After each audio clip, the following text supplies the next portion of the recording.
like. And then after, when you're ready to bring people on, you're going to start granting microphones, and we're going to make an announcement.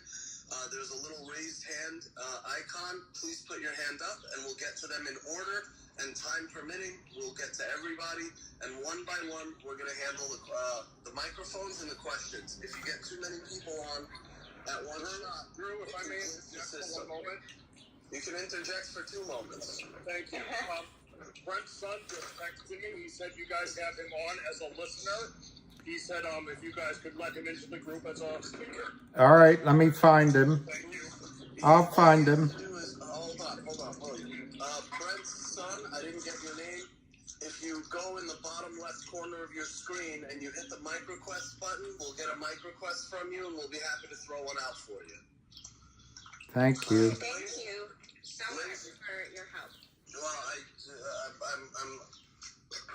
my primary concern is I'm going to announce this here and now with William's blessing. My primary concern for being on Twitter Spaces is the people of the MMTLP community. If you don't know, we're a community of people that are currently struggling, and we're stuck in a little bit of a halt situation. So I'm strictly and solely here because I got a phone call yesterday from my friend William asking me to devote an hour to helping him out. After this 1 hour has passed, I have to go and I have to make phone calls to Congress all day. So that's what I'm going to be doing. Well, you know what? If you need any help, I am happy to help you. I know you guys do such an amazing job, and I am so sorry. What's happening to you is horrible, and I appreciate your help with this. You mean what's happening to me personally, or what's happening to MMTLP? The whole community. I'm just saying that you and the whole entire community. Oh, what's happening to me personally is pretty shitty too, but it's okay. You know what? I am so sorry for that too. It's okay. I don't see Brent's tag here. Oh, here. We're not going to be giving out microphones yet on this listener section. Yeah. William, if it's okay, I mean, I don't think you're going to need me here the whole time. Once you get up and running, you should be cool, right? All right. Yeah. And Drew, we have 8 minutes till it start. If you want to invite people to your next MMTLP, go ahead and do it. But I mean, MMTLP spaces are running 24 hours a day, 7 days a week. During the day, we tend to be all business action oriented. If you come into an MMTLP space during the day, and you want to be filled in on the situation, my recommendation would be go to mmtlpresources.com, and once you're there, you can get better acquainted with the situation. During the day, in spaces that I'm hosting or that I'm running, I'm strictly focusing on action, and I'm not really taking more than 3 or 4 minutes to speak to people who come in from outside the play, because that tends to set fires to the community, and we have to stay action oriented. But later in the evening, we just shoot the breeze and we build a community atmosphere. We make a lot of jokes. We have a lot of fun.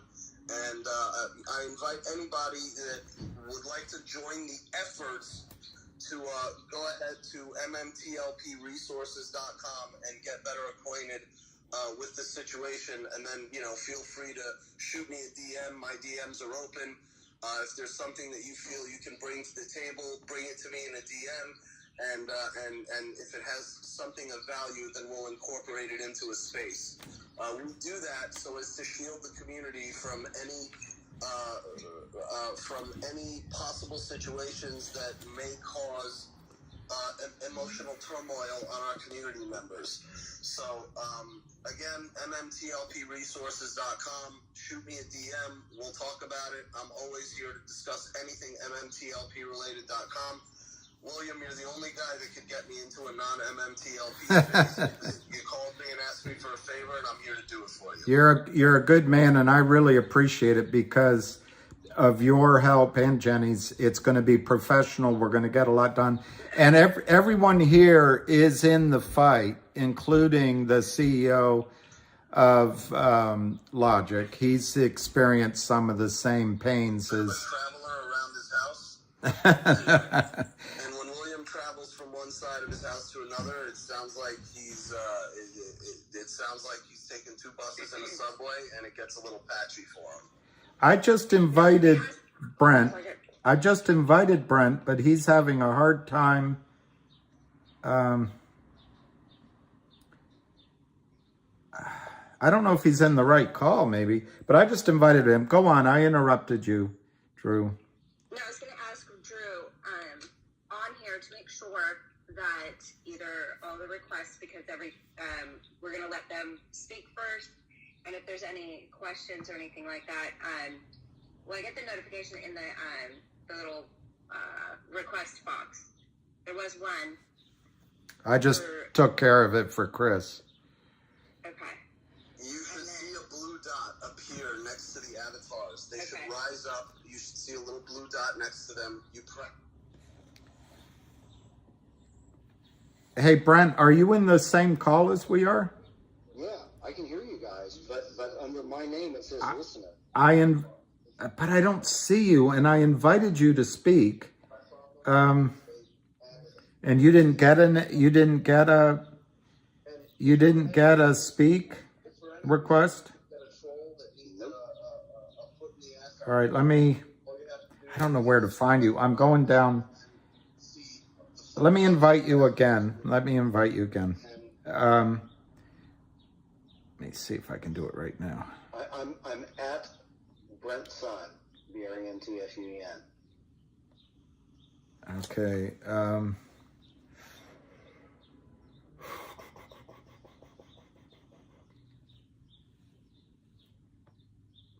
I'm going to invite a speaker. I'm going to invite you right now. Brent S. Yeah, it says listen live. All right. So I go space. Brent, I pick that. All right, I'm sending you a speaker invite right now. It just went to you. Okay, hold on.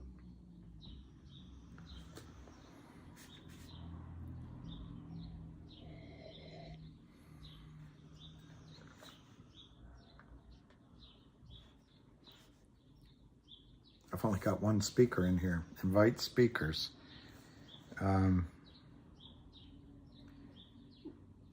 Okay, invite speakers. Joelle would be great. Peter doesn't see you either. We're just not seeing you.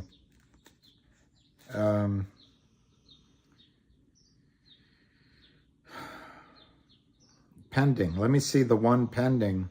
You might be the pending person. At Brent Suen.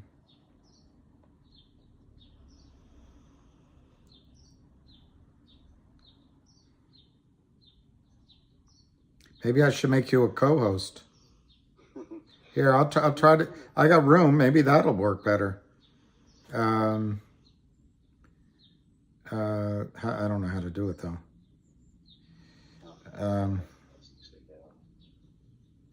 Here, let me look at the listeners and see if I see you in there.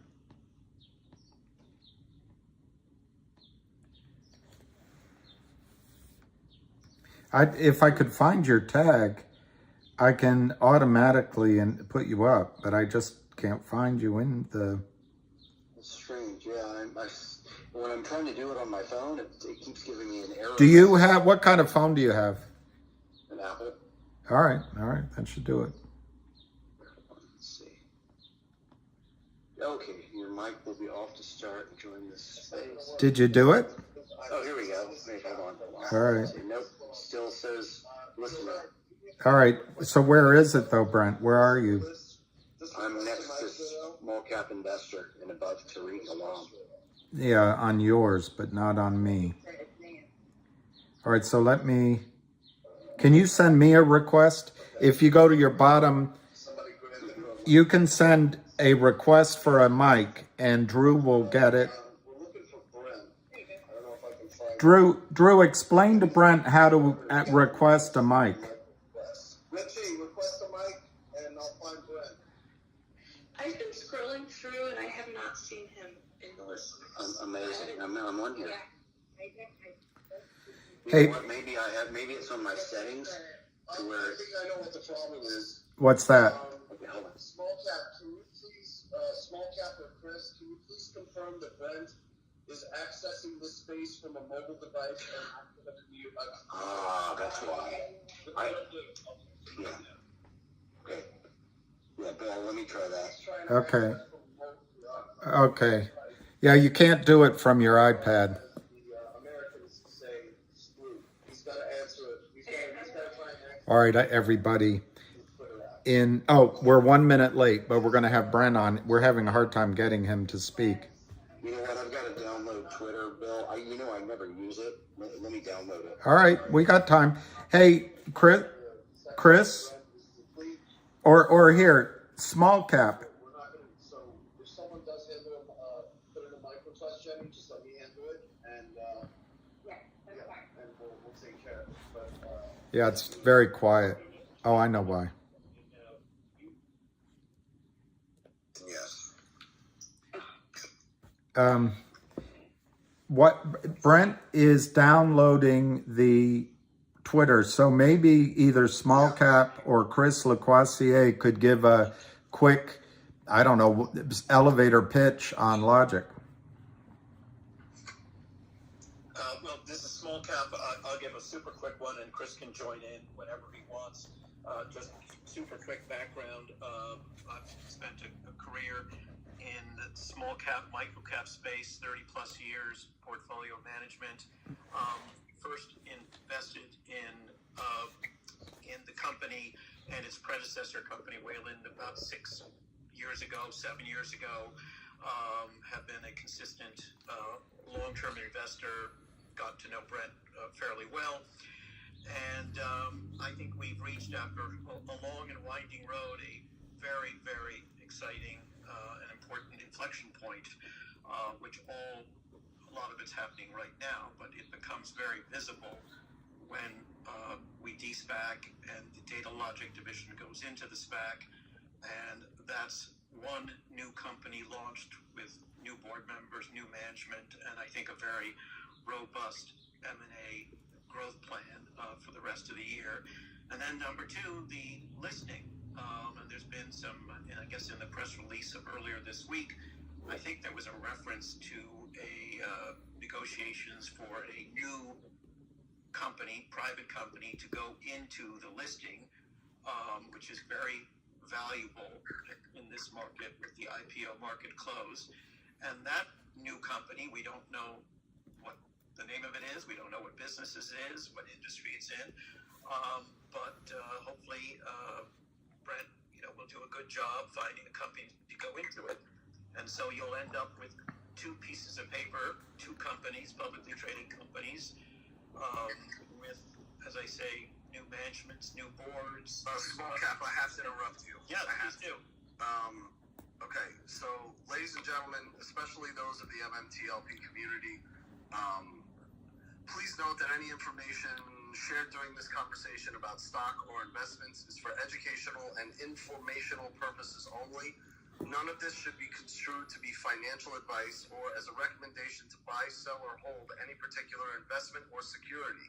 Any investment decisions that you make are solely your own responsibility, and you should always conduct your own research and consult with a qualified financial advisor before making any investment decisions. I am not a financial advisor. I don't believe anybody else on the speaker panel is a financial advisor. So please note, once again, any information shared during our conversation is not financial advice and should strictly be used for educational and informational purposes only. I want to stress to the people in the MMTLP community that this is not an attempt to get you to buy or sell any security. My first responsibility always comes to the people of the MMTLP community when I'm on Twitter. I'm solely here as a favor to help my friend William, as a thank you and as a way to pay him back for all he's done for us. So I just wanted to make that very, very clear. Okay, Drew, really appreciate you saying that. Very important, obviously. Chris, do you want to pick it up from there while we wait for Brent?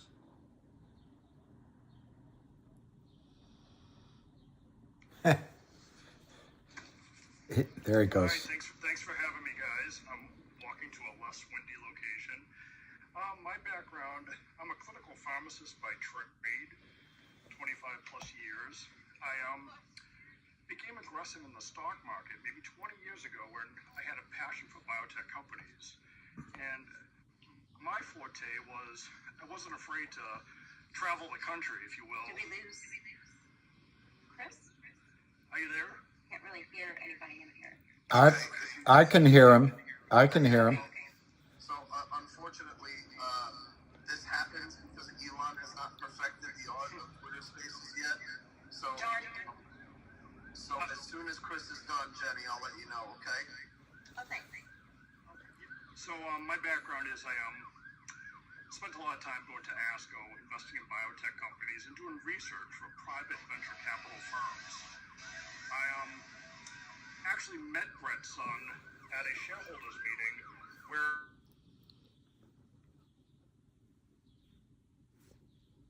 in a long 4 years for all of us. I have a lot of passion in the company. I have such trust in our CEO, Brent Suen. And I've been a passionate long investor for 4 years, studied the company, wrote 6 Seek and Alpha articles on the company. And I believe that the stock price is where it's at today due to manipulation. I don't believe it's where it's at today due to fundamentals of the company. I think the company's had a lot of, like the other companies that we all talk about, GTII, MMTLP, unfortunate circumstances with toxic lenders. But that's behind us now, so I'm hoping Brent can add some color to that with his Form 4 filing last week. Well, if Brent can't, I'll call him right now. If Brent can't get online, I'll dial into him and he can just talk through my phone. If you want, William, I can patch him in and it'll be perfect. Okay. The way you do it is a little patchy, so I'm gonna send you a text message. You can just send me the phone number. All right. I'll call him up. Okay.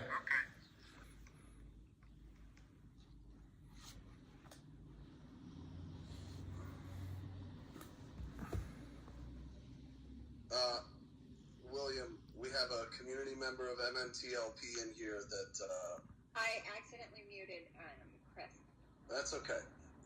We have a member of the MMTLP community in here that wants you to know that his wife has a beautiful friend that would like to go out on a date with you. I'm just saying. I'm just putting it out there for you. Well, Put me on the spot, William. thank you. It's them locks. It's that Ric Flair style and profile. Okay, I'm going to send you Brent's number right now so that you can call him. Yes, sir. I'll get him right on immediately for you, okay? Yeah, thank you very much. We're going to make life easier that way. And then he can just answer directly. Yeah, well, he'll be able to hear you. It's fine. Okay, I think I sent you the right number. Okay, I'll handle it. Right now, we'll get him on. Get him to donate to Congress. The donation thing is another problem. That's okay. We'll handle that. Yeah, I gave you the right number. Just bear with us. Small cap, can you tell him that the number is coming from a 631 area code?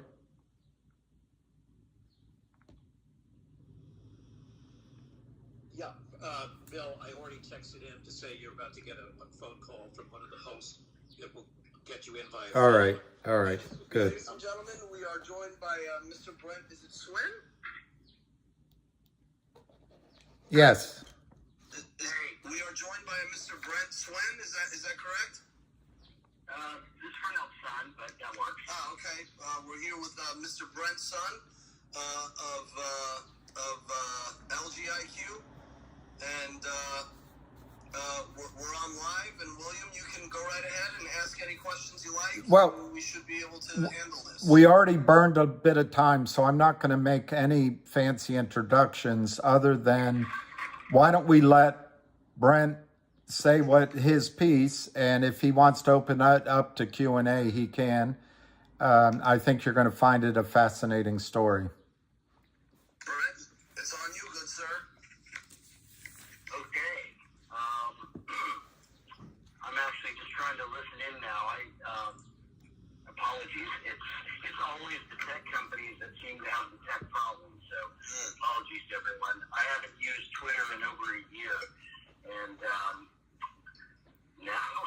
now at the exact time that I need to, it's being a little fickle. Well, they haven't integrated the Twitter Spaces function into the website version. If you downloaded the app to your phone and logged in through the app, it'd be a lot easier for you to access the space. But we do want to be mindful of your time, and so I just wanted to do the quickest fix possible.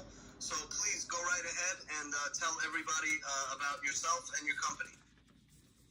Sure. I'm pretty sure everyone has seen my background, and it's not terribly exciting as it relates to what I believe the audience wants to hear about. So I can start off by giving everyone an update on logiq, and then I can speak quickly to GoLogic, and then open it up for Q&A. Perfect. Perfect. Okay, wonderful. So I believe everyone in the audience has seen the update that we put out this week. I think first and foremost, we have bought the stake that Ionic Ventures held for almost a year. They have been sellers in the market in providing somewhat of an overhang on the share price. Now that they are out of the way and we have terminated the other financing mechanisms associated with them, that overhang should be gone. I did participate in the group that acquired their stake. We've done all the requisite filings, and they are officially out of the stock. Second thing is an update on the SPAC. As most of you have seen, we don't use the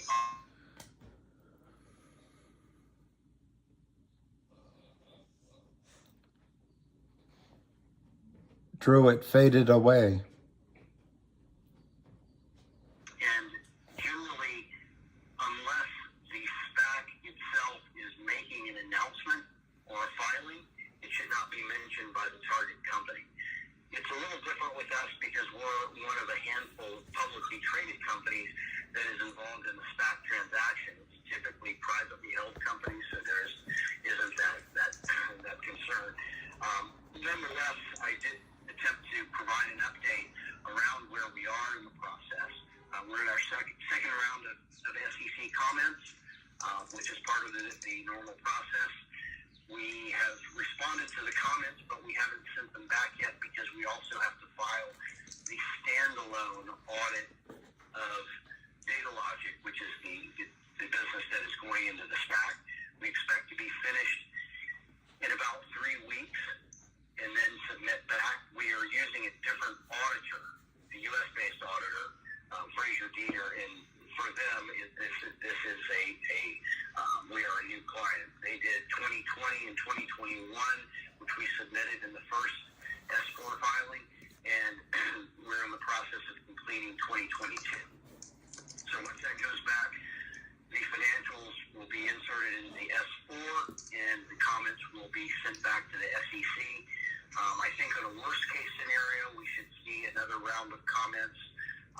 We believe less than 10. In a better-case scenario, we could go effective and then go out for proxy a week later. And we believe that in a better-case scenario, we could be on NASDAQ and trading in the SPAC sometime in early May. It could be as late as early June on the outside. But that's where we are. I believe everyone knows about the valuation that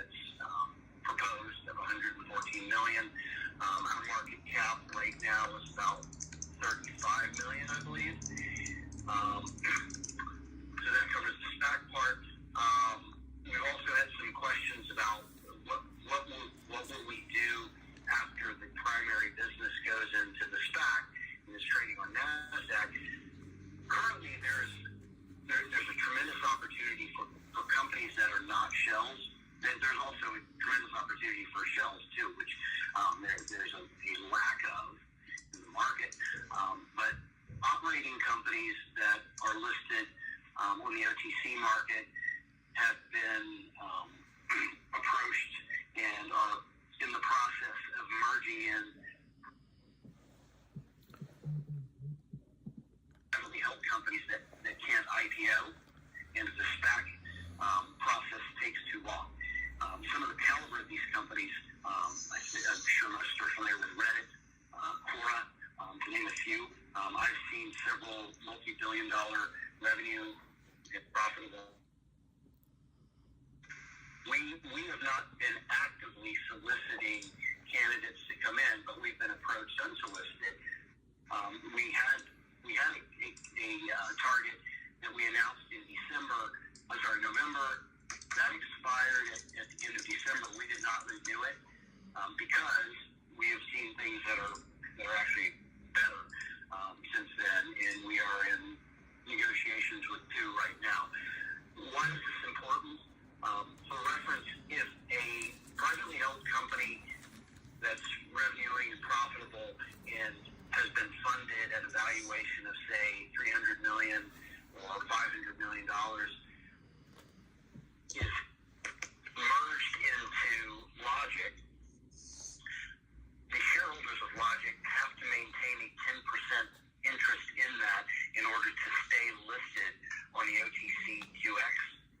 And then in order to uplist, you need a float that has a certain valuation in order to qualify for NYSE or NASDAQ. So whichever we choose as an end target to come into logiq, our shareholders will own 10% of it.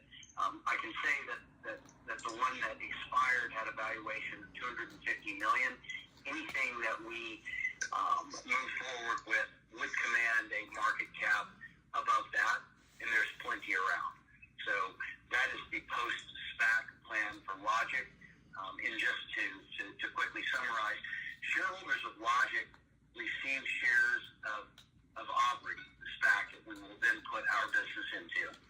They also maintain their shareholdings in logiq so that after Datalogic goes into the SPAC, when we reverse merge something into logiq, you will still maintain a 10% ownership in that. So again, for example, if it's $300 million valuation, the value to our current shareholders would be $30 million or roughly 40 cents a share on top of the value that Aubrey provides.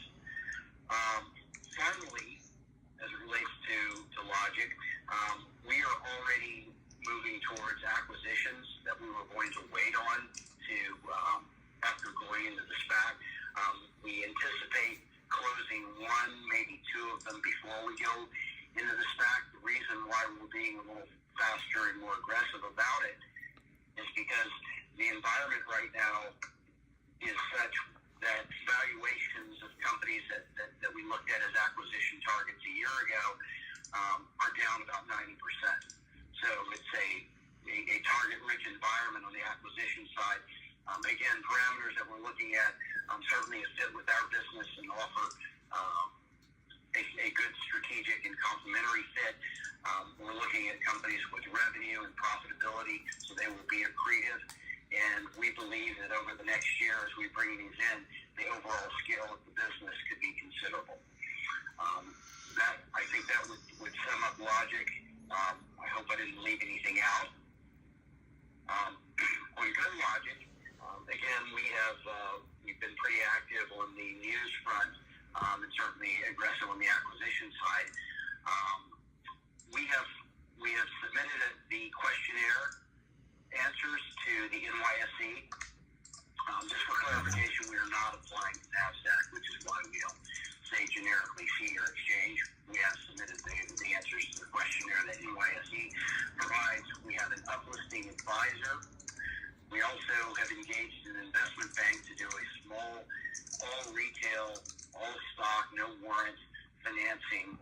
simultaneous with the uplist, and when we file our 10K this coming Monday, immediately thereafter we'll start to move forward on the process to uplist the NYC.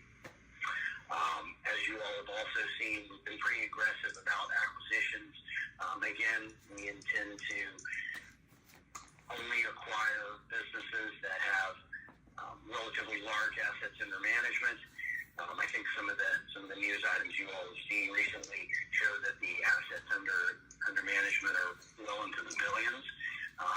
We believe that we will finish this year with assets under management of around $15 billion and revenue at around $110 million and profitable. And we believe and certainly hope that our market cap reflects this afterwards. I think I've been talking for quite some time, so if you guys want to ask some questions, I'd love to answer them. So thanks for bearing with me. Thank you, Brent. William, would you like to have a little conversation, or do you want to open it up for questions? Drew, you're doing great. I'll let you handle it. Let's get as many questions as we can. The only thing I'd request is if they're specific to logiq and GOLQ while Brent is available. No, absolutely. I do have a couple of questions that were sent in to me via text. Brent, why do you believe your feelings? Somebody sent me a question. Numbers are boring. Tell me your feelings. How do you feel about the upcoming events that are coming up for this SPAC merger? That's a good question. I'll try to answer it quickly, but it is in itself quite complex. I co-founded the company 9 years ago. Last year was an extraordinarily challenging year. I think anyone in the micro cap technology space has certainly experienced their fair share of challenges. The other public companies that I know of, where I have a relationship with their executives or teams, have been no different. I can say that being on a senior exchange and certainly having access to growth financing or strategic acquisitions is extremely important. Being on the OTC is a pretty tough place to be. We did not have access to acquisition financing or strategic acquisitions of the caliber that we wanted because of that. So therefore, uplisting to a senior exchange makes a tremendous difference.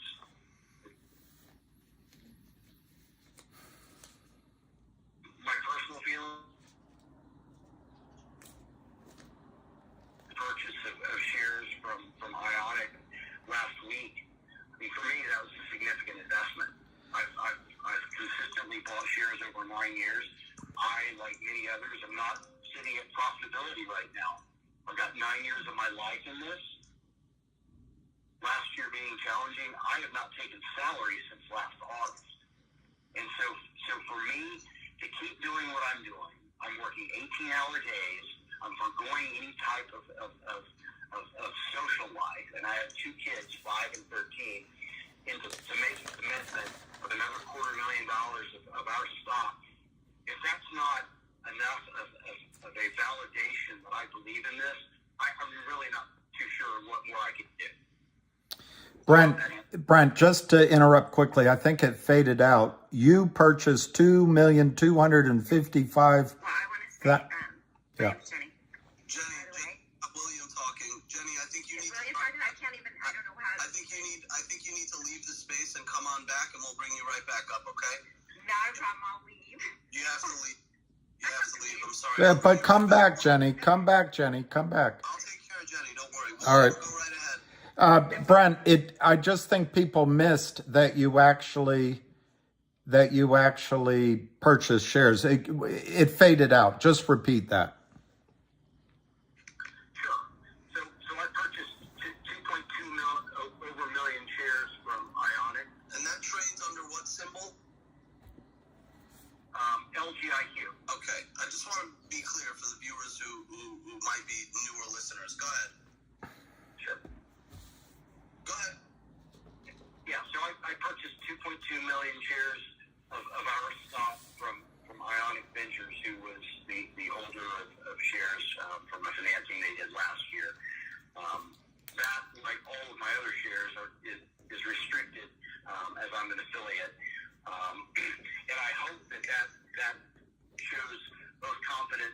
validation of what we're doing. That was a wonderful answer. William, do you have another question? Do you want to? I do. I'm getting one question here on my live, which is what happens with the GoLogic shares? Maybe you can talk about it, which Logic owns. We are probably going to distribute those down to existing shareholders once we do the uplisting. Will that be done fractionally, or will that be like a 1-for-1? Like, do you know what the plan is there? We'll have to do it on a pro rata basis. We'll have to establish a record date. So there's 4.5 million shares. Hold on. So if someone buys one share of GOLQ, they're automatically, if somebody owns one share of GOLQ as of the record date, they will be awarded one share of LGIQ. No, apologies. So logiq, LGIQ still owns 4.5 million shares of GOLQ. Mm-hmm. And we will distribute those shares pro rata to our shareholders of LGIQ after GoLogic uplists to the NYSE. Okay. We've got a question from Sam. Sam, you can go ahead if you want to ask a question. Yeah, hi all. Thanks for having me on here. My question's for Brent regarding data logic.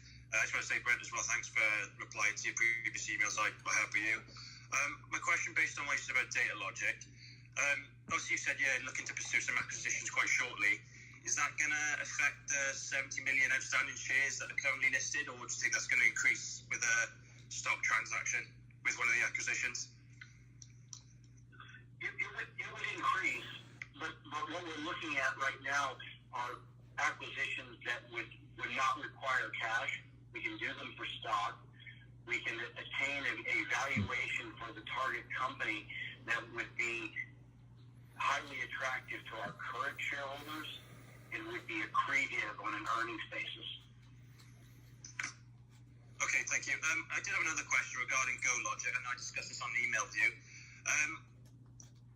With the GoLogic shareholders that was shareholders of Logic as of last year, when do you anticipate those shares being released? Because I know the date set originally was April the 12th. Is that still the case with the other shares, that they'll be released when GoLogic lists on the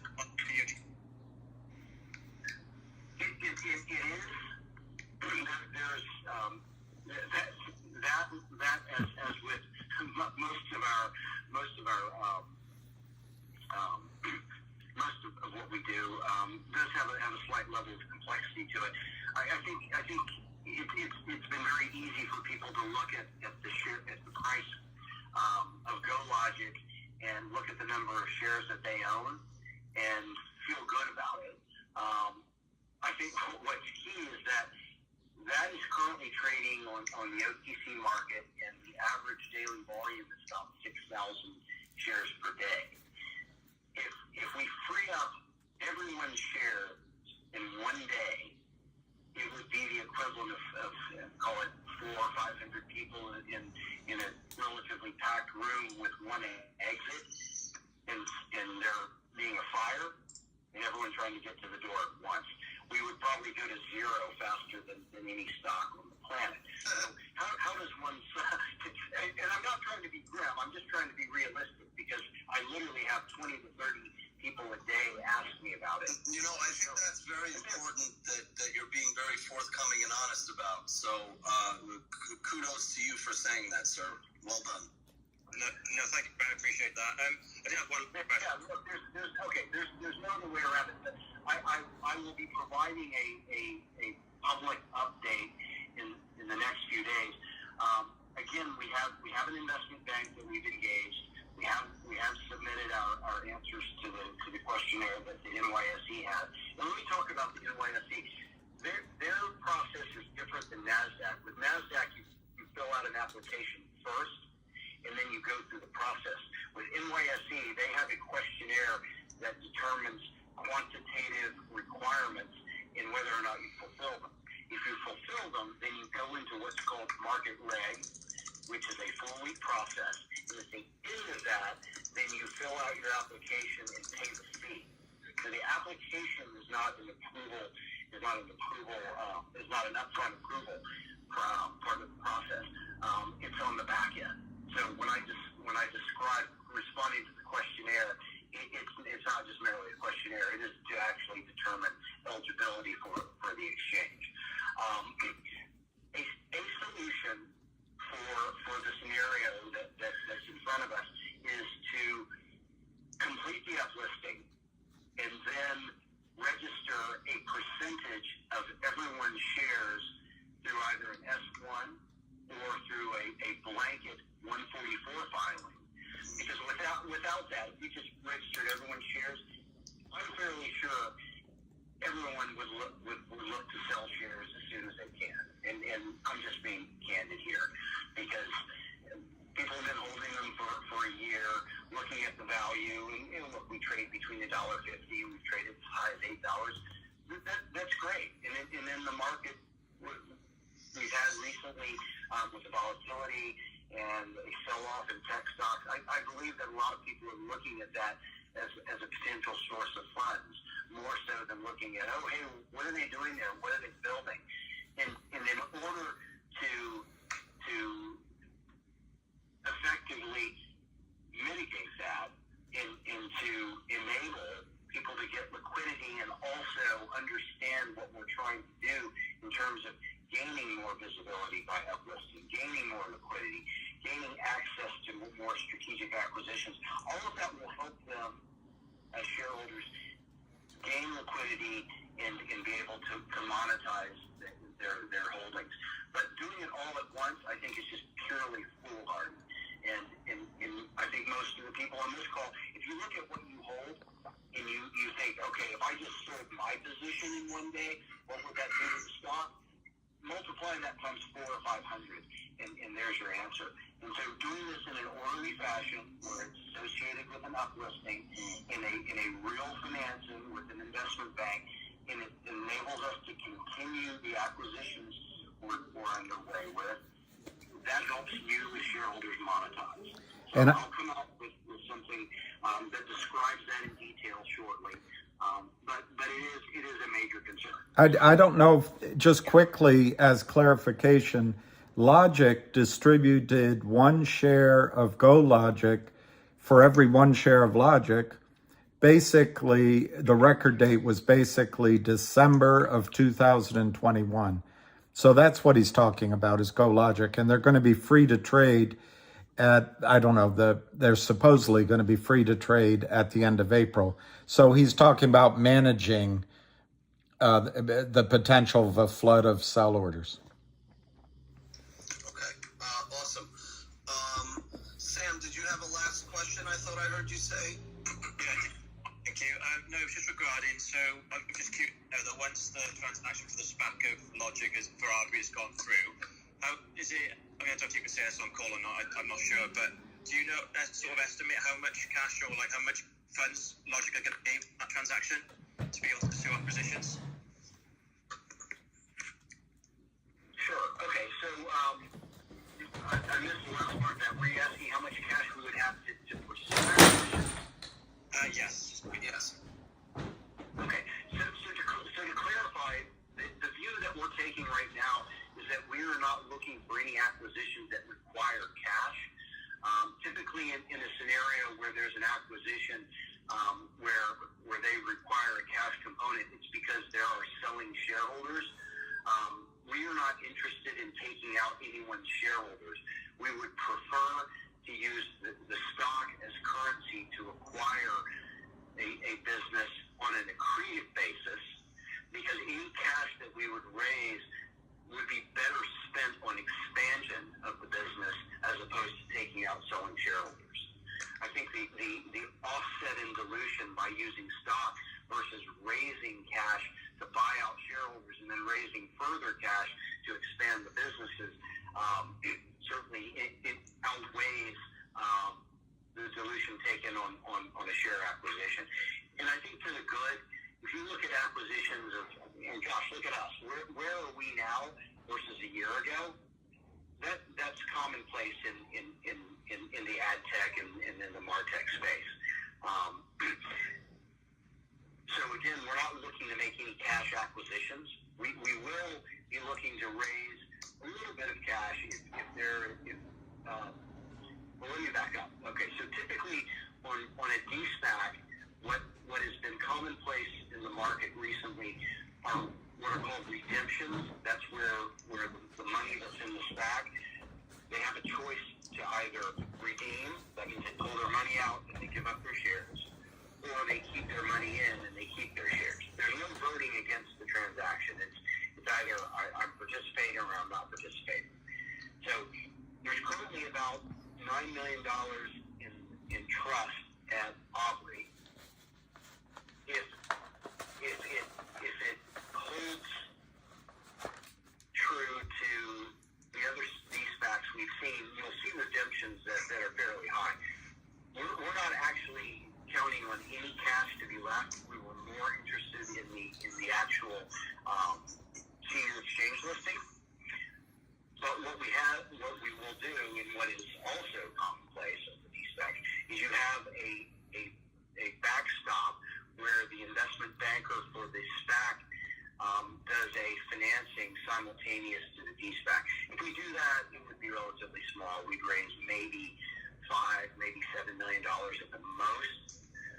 Because what we want to do, again, is grow through acquisition, accretive acquisition, and then deploy what cash we have to growing the business. And then when we hit milestones, we believe that the valuation reflected would be higher than where we de-SPAC. And at that point, if we needed to raise further funding, we could do so. But we anticipate being profitable this year. If we raise any funding, again, it would not be to take out anyone's selling shareholders. It would be purely for expansion. I think as a shareholder of a company with that mindset, I hope that makes sense. It certainly does to our team. So I hope it does to shareholders. No, that's great. Thank you, Brent, for that. Appreciate that. Brent, I do have one. First of all, Brent, what are your time constraints? I know your time is limited. What do you got? Another 5 minutes? What's your time look like? I was supposed to be on a call with the SPAC guys, our team, legal and audit at 1:30. But I have 4 colleagues who are on there, and I just told them that I'm on a call with. So I'll just hit you with. So I'm okay. I'll just hit you with one last question, unless William has more. Well, Drew, he's saying that he can stay on a bit longer. So, go. So if you need to drop, go ahead. Well, I won't leave my friend William hanging. He's done so much for the MMTLP community. It's just my way of kind of. You're a good man. You're a good man. Thank you. I love you, Will. Okay, so where do you see so do you have is there like a brief outline of like a 3-year or a 5 or a 10-year plan for how you plan to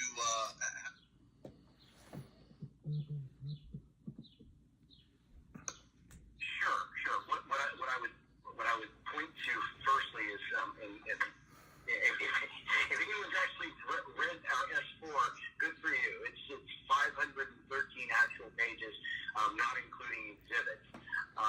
But in the S4, wow, we do outline that our financial projections for this year, including M&A, are around $100 million in top line revenue, and to be at profitability exiting the year.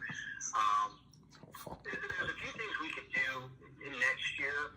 I think just on a level that we would exit the year on, in terms of what comprises the company, that growth should be about 40 to 50% per year going forward.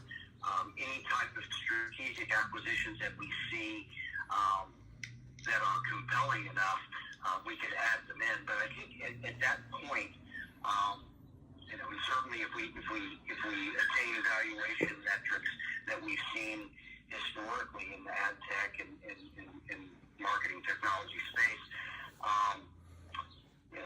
We should be looking at around $1 billion market cap, because I've certainly seen valuations ranging, low side 5x revenues, some like the Trade Desk and Rubicon, and what else? Pubmatic.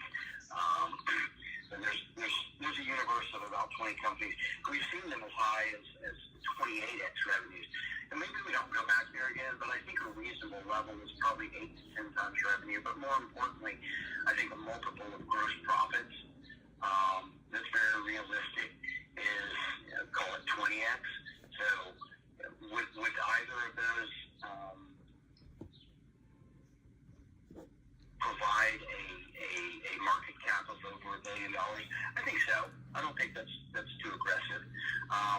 And that would enable us to do quite a few things. I mean, if we were looking to grow through scale and ramp to $1 billion a year in revenue, I think that opens it. A higher market cap certainly opens that up. There are privately held companies that we see out there that could possibly be acquisition targets. But I think, again, our core business growing at 40 to 50% per year, exiting the year at $100 million run rate, and being profitable, I think it should be pretty exciting to investors.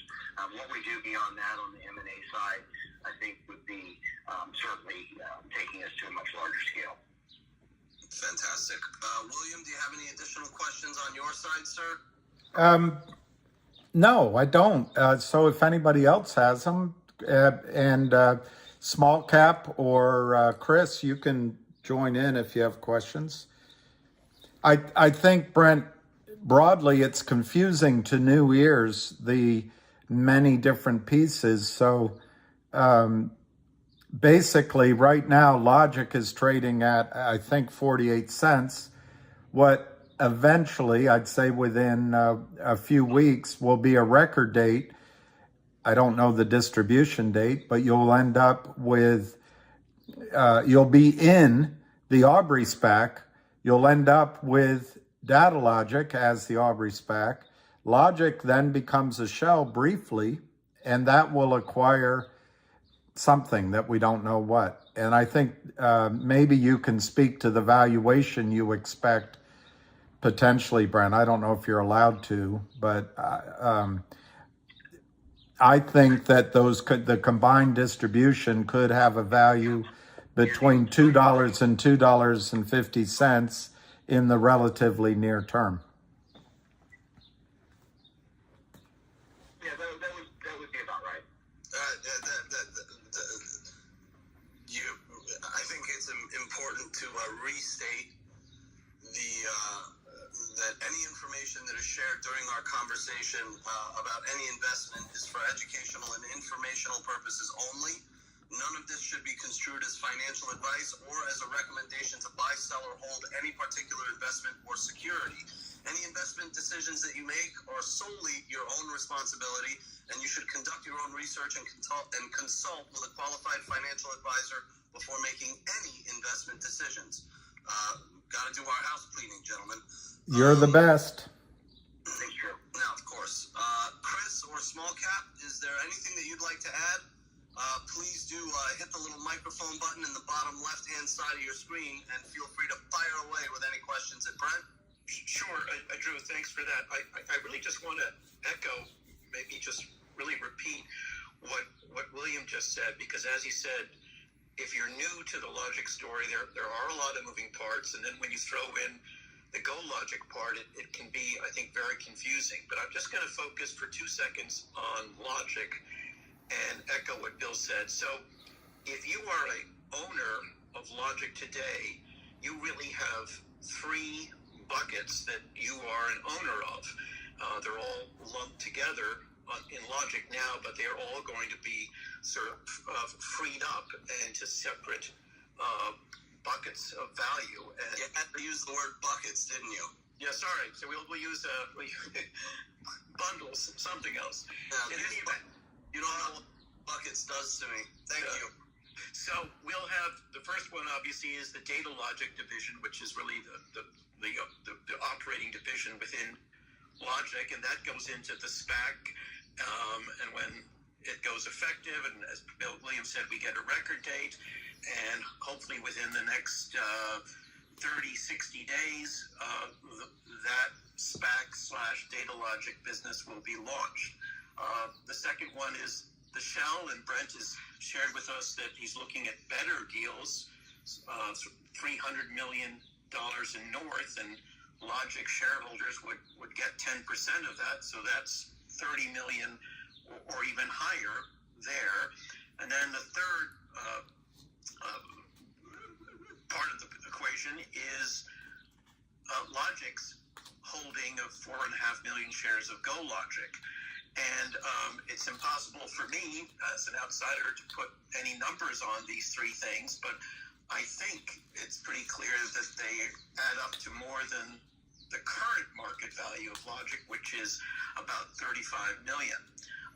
So it's pretty interesting that you have three parts of a business that are all separating, and the inflection point is essentially all happening over the next 30-60 days. Wonderful. Brent, did you have anything you wanted to add to that? No, that was a great summary. Thanks, Peter. Wonderful. Now, Richie, did you have a question? Oh, Jenny, go ahead. Actually, yeah, I did actually have a question for Brent, because there is some questions that I've seen on William's stream about how confusing it is, and with all the moving parts with Logic, GoLogic, DataLogic. One question though is, now, are you going to be running all of these subsidiaries or components, or is there going to be another head to Logic, GoLogic, DataLogic, or are they still going to be under you? Or are you going to be full, hands-on, 18 hours a day still after everything is finished with?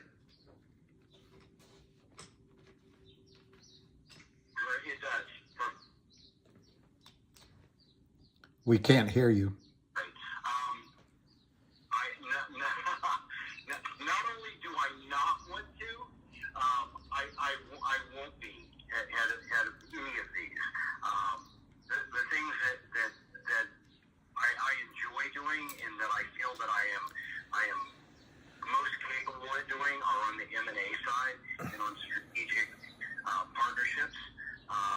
I actually enjoy shareholder relations to a degree. Not on nights and weekends, though. That's what I want to be spending my time on. What would that entail? I think for Logic, I believe some people know, there is an ad tech veteran who has led public companies through IPOs.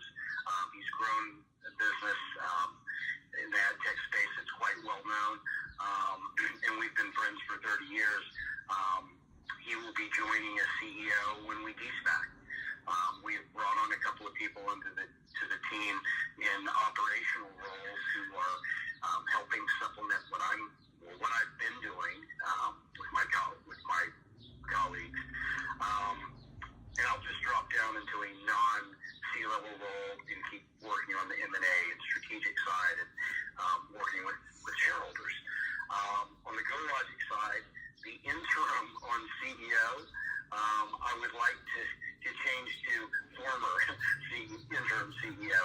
I think there's a lot of very capable people in the asset management and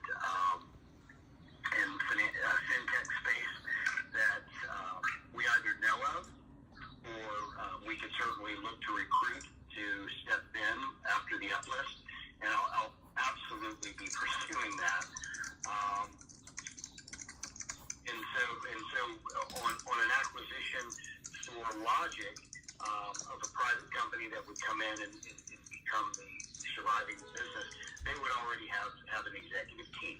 So what I'm looking to do is work myself out of the job and just keep working in a supportive role. Wonderful. William, do you have anything you want? Yeah, just quickly, and I see 3 questions, so I'll be quick.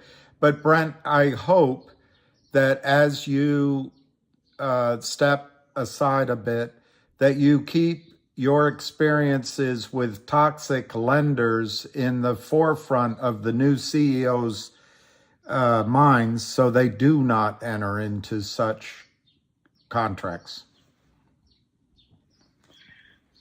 That's a great point.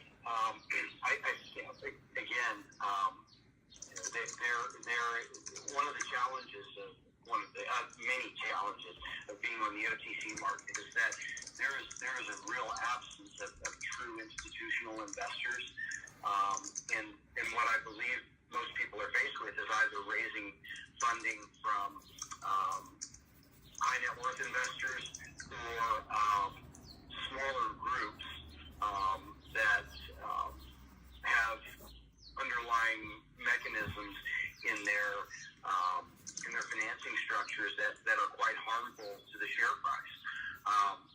Once a company is uplisted to NASDAQ or NYSE, it opens it up by a factor of probably 100, if not more. I think anyone who will come in and succeed me is painfully aware of what we've been through this past year, and should be very aware of what to avoid. Great. So I'll leave it at that. That's great. That's great. That's No great. one's- yeah. So, Drew, there looks like there's 3 questions, I think. No, there is not. Oh. I am going to just jump in here. For anyone wondering, I am usually primarily in MM. William called me up yesterday to ask me to help him run a space, and in light of everything that he has done for the MMTLP community, I felt it incumbent upon me to help him in return as a way of saying thank you, because we are joined by over 150 members of the MMTLP community. So I just wanted to throw that out there. This is just my way of saying thank you to William for everything that he's done for us. Now, Brent, William, if you have no more questions, I can ask Brent a question that has been kind of customary for me, if that's okay. That's fine, but just make sure there's no more questions. No, the comment section is largely just people saying kind things to you and. All right. Well, you can ignore those, but I just got one question came up, Brent, which is I'm sure will. Comments to William. Got it. Go ahead, William. There's one just one gentleman is saying communication. He hopes that your communication increases, and I would just point out that you've been limited over the last few weeks anyway in your ability to talk as you were making your negotiation with Ionic. So that's not really a question, it's just an input that he gave. Understood and appreciated. I have a question that I generally tend to ask everyone. You ready, Brent? Uh-oh. A hard-hitting question. Can you handle it? I hope so. What'd you have for lunch today? I haven't had lunch. He skipped lunch for us. Lunch. Did you have breakfast? Somewhat. You want to share what it was? It was a wheat bread sandwich with peanut butter, banana, and granola on it, which I made for fun. And I ate the half that he didn't eat. All right. Okay. I know, but listen, we like to get to know the people behind the companies as well. So I just like to have a little bit of fun and throw that question in there. I appreciate that. Thank you. And thank you for moderating. It's been great. Yeah, thank you. I do understand, and I think the word challenges is probably underplaying it quite a bit. But I am aware of some of the things that are going on with the stocks that Bill's involved with, especially yours, and it has been a real unfortunate part of the markets that companies get preyed upon like that. We've seen our share of it. Ours have not been as severe as yours, but believe me, I'm highly supportive of fighting that fight and try to do my part along those lines. Well, I will say this. The people of the MMTLP community are resolute, and they are dedicated, and they are persistent, and many forces from the outside have tried to tear our movement apart, but we've got some brilliant and wonderful people that are in the community of MMTLP investors, and never mind not going down without a fight, we're not going down.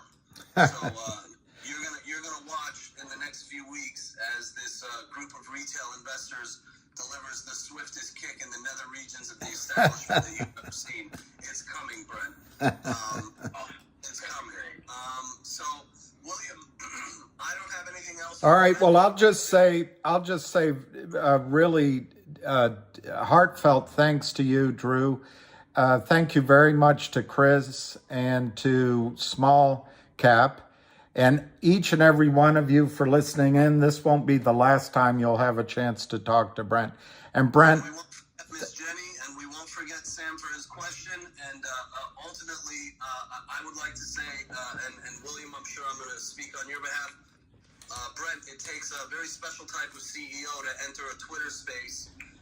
Twitter spaces are places where you can be hit with all kinds of unexpected questions. And, you apparently were not shy about jumping in and taking them. And I have a tremendous amount of respect for any CEO of any publicly traded company that's willing to put himself in that position. So kudos to you for doing that and trying to maintain an air of transparency in an otherwise, I want to say, clandestine setting that is usually maintained by a CEO of a publicly traded company. So thank you so very much for coming in and being transparent with not only your investor base, but with the rest of the viewing audience about what your plans are moving forward, and giving us just a little bit of a look behind the curtain at who you are, because it speaks volumes. So I'll say thank you on behalf of all retail investors for doing that, because that's rare in a CEO. Great. Well, thank you guys. I really appreciate it. Have a good weekend. all right. Thanks, Brent. I want to just say thank you to Jenny very much. And I'm glad that Jor-El joined us. But Yes, I am glad that. I want to say thank you to William, to Drew, amazing, and to Jarrell, and to Small Caps, and to Chris, and I appreciate everything that you did. You did And a special thank you to Richie. Richie sent in some really good questions. For those of you, if you're unaware, Richie is a valued member of the MMTLP community, and not only that, I love him as a person. He's been there for me. But William, it is my pleasure and my privilege to be able to be of service to you, to pay you back for all the services that I owe you one. So just don't ask for much. All I ask for you in return is your friendship, my brother. You got it. All right. So we'll end this unless somebody has something urgent. It's 2:00, so that's basically a nice hour. And Before we do that, whenever I close the space, I always like to do it with a prayer. And just because this ain't an MMTLP space, don't mean I'm giving you no special exceptions. So I'm going to say the brief prayer that I usually say. It is, ladies and gentlemen, wherever you come and wherever you go, may you always be delivered safely and in God's hands. William, go ahead and close the space. that's very nice. That's very nice. Beautiful. Okay, so cheers, everyone. More to be revealed. And Bye, everyone. thank you.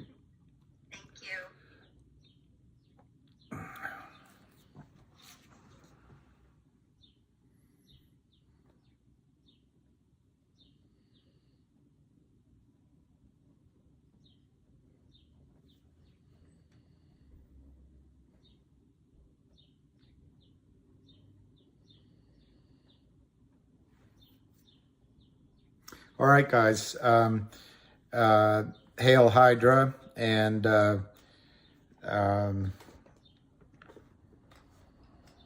Irene, good night, and everybody. We'll just go live. I wasn't going to do this. I haven't really eaten lunch, but I'm not that hungry. So we'll just go live now, waiting for Ham's call. And if I get some phone calls in response, I might have to take them. But for now, let me go see what the stock on our mind is trading for. GTII is 243.5. It's 1.15 million shares. And I got to say, from my standpoint, that the trading today, for me, is brilliant. They tried to hold it down. I watched as it opened. They drove it down ridiculously to 215, and it's been as high as 249. I guess my only two comments on it. One is I don't have to change the title on my live, I don't think, do I? Anyway, one is that it's clear that 250 matters to them. The second thing I'll say is they're completely underwater. Since November, their December raid, their January raid, their recent raids, they're completely underwater on everything they've counterfeited for over 2 years. It's a disastrous trade for them. And I was going to say that if it breaks through 250, it could go, I don't know if I'll predict that. But it'll be interesting to see how it closes today because it's Friday. A lot of the pressure today, I bet, is day traders. So it could close up. It could close up on the day, maybe to 275 or something like that. Thank you, CB. Thank you, CB. West Virginia. No, Jenny L, I don't know. It was something about your connection. It wasn't intentional that you were out of the co-host, but we all learned. I learned. He was just saying there was and maybe it's not perfect. I've been on other calls. They've had to end the calls altogether and start them over again. So I think Drew did a good job, and I really, cufflinks, do I have them? Yeah, that's pretty nice. So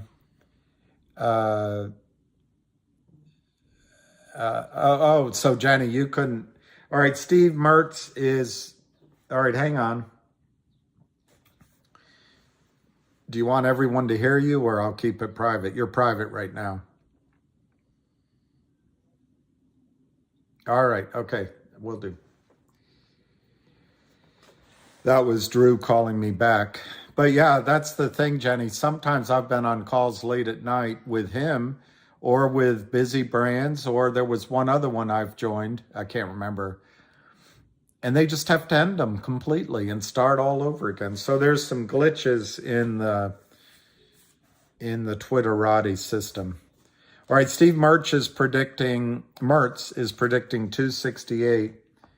I'm gonna go with 274. How's that? 274.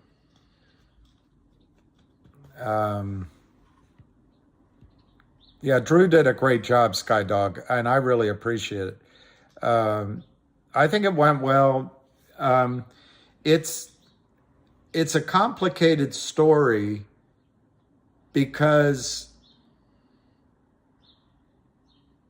I guess basically because of what they went through. But we're on the verge where it's going to become clear what it is. You're going to have data logic and the new logic. The Go logic is a previous distribution. So each of them are going to be in the position, because they're public, data logic is going to uplist.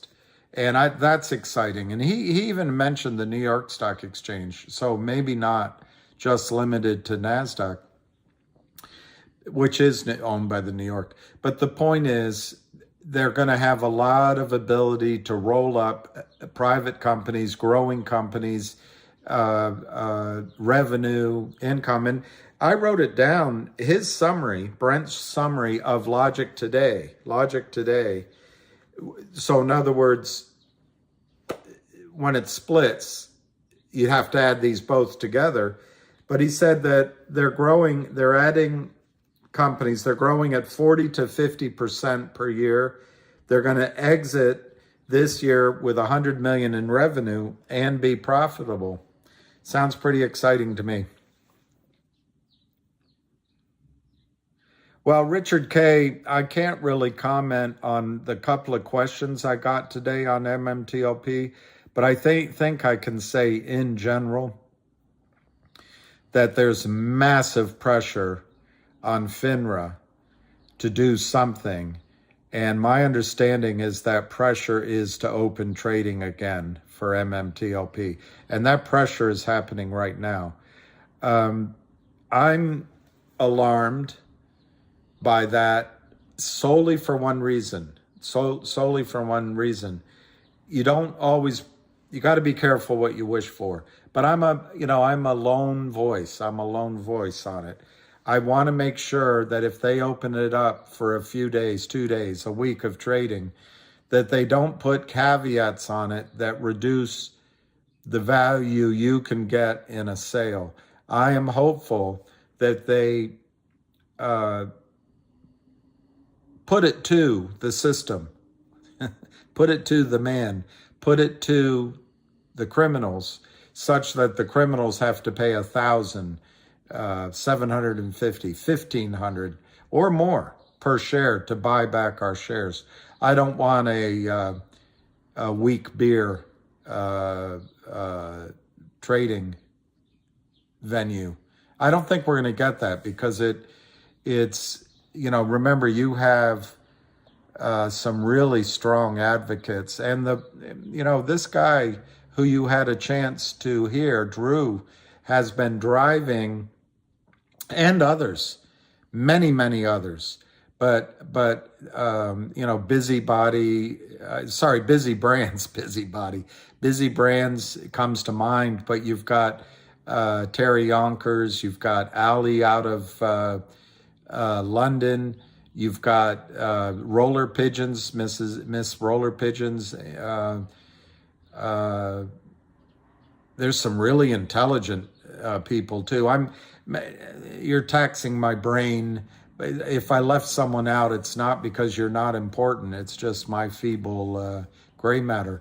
But there's so many people fighting on MMTLP, but you've got these huge investors involved. So I don't think, even though I have this concern I just expressed, I think they will make sure that it doesn't happen that way, that it will be a robust trading market that can get high prices for you. Yeah, exactly, MJ1118. It wouldn't be a free market if they put all sorts of limitations and parameters, caveats on it. So I hope you're right. Tony on Tony's Trades, absolutely. Tony is great.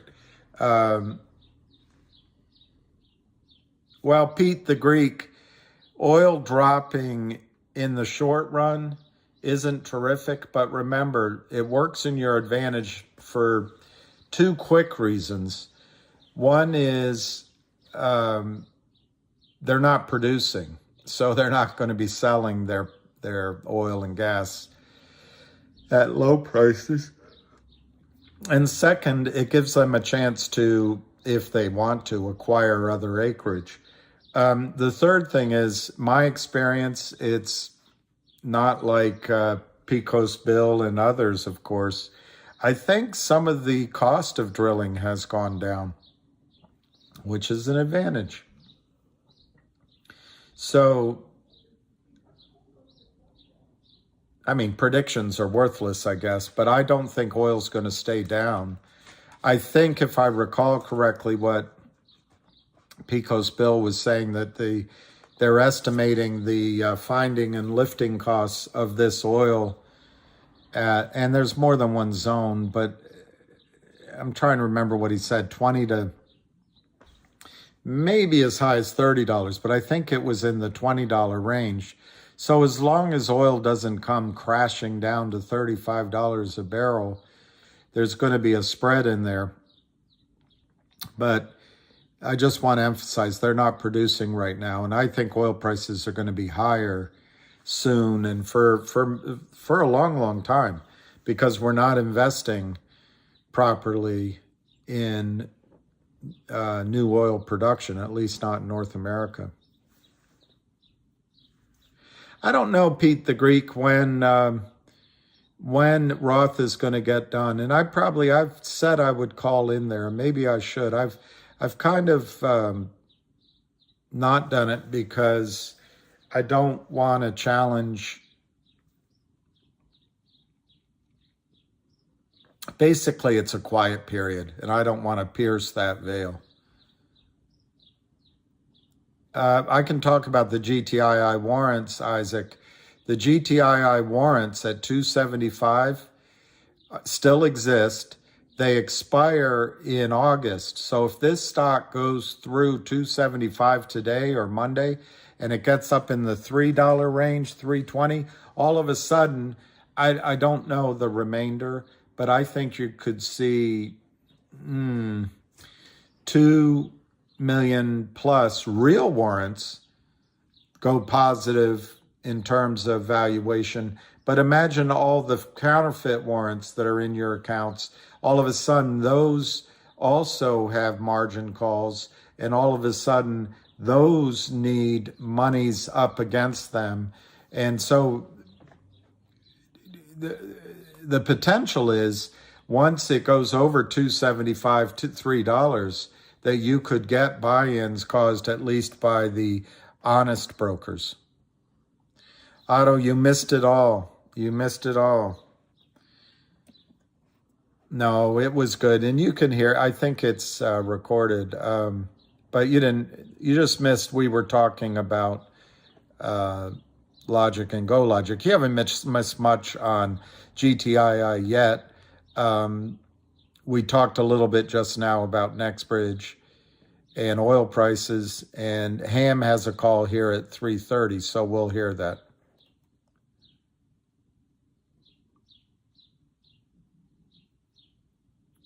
Underwater robotics from DARPA, Sherry. I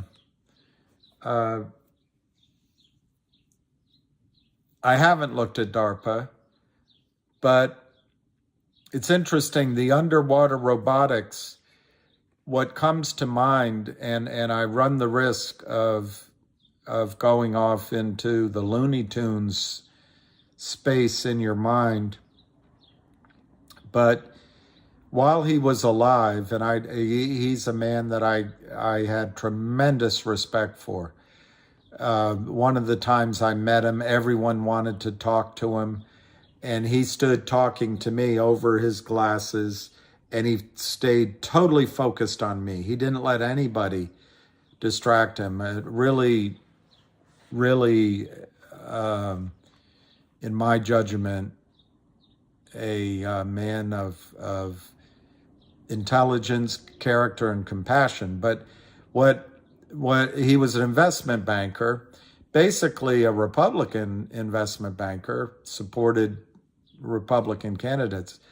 But he was also one of the strongest advocates for the study of peak oil.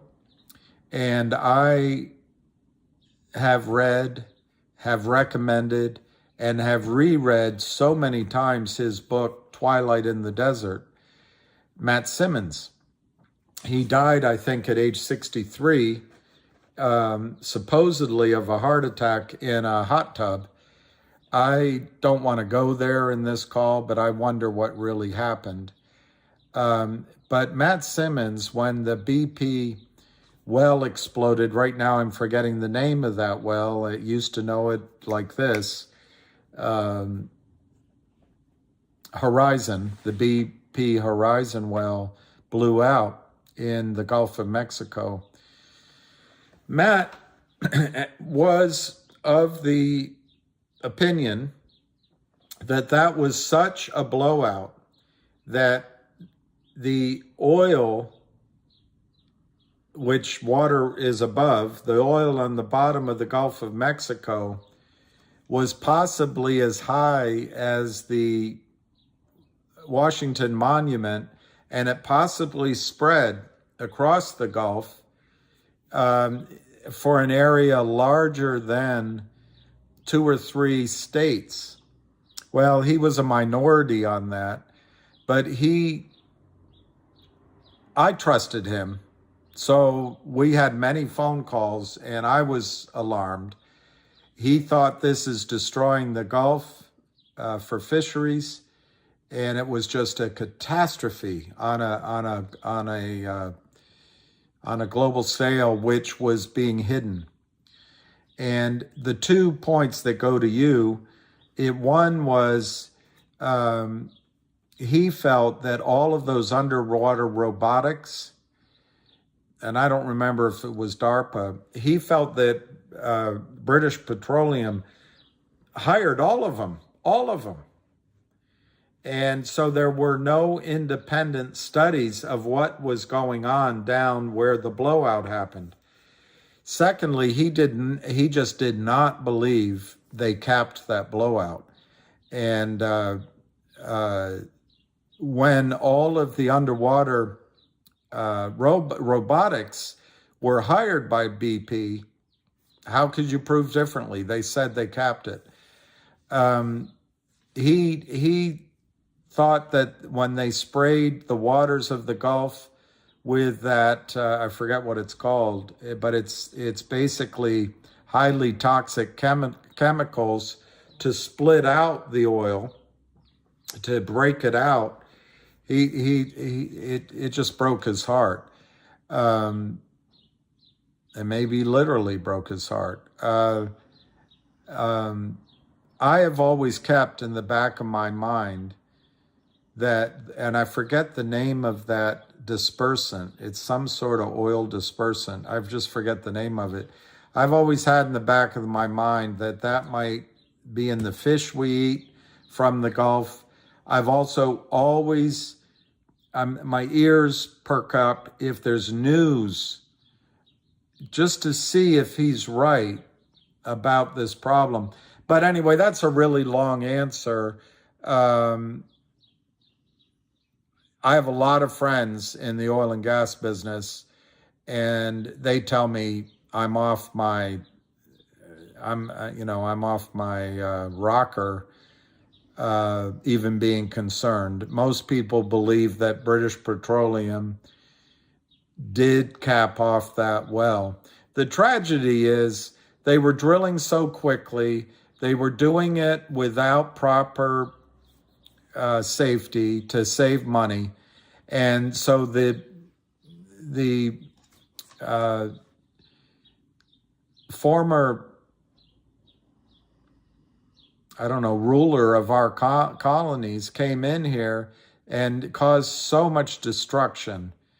Whether my suspicions are correct or not, the spill was massive, and it caused massive destruction out of neglect, out of arrogance. That blowout could have been prevented. But anyway, that's the only awareness I have of these underwater robots, and I would love to learn more about them. And I'll look up DARPA if I remember. I have to put the caveat if I remember, because I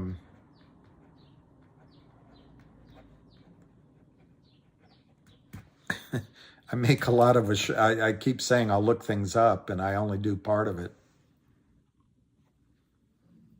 No, I didn't watch the movie with Matt Damon.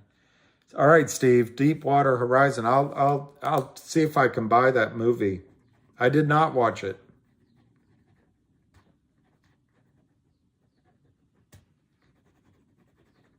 I'm writing that down, Steve Mertz. Forget DARPA. All right, I'll forget DARPA, Garrick Manu.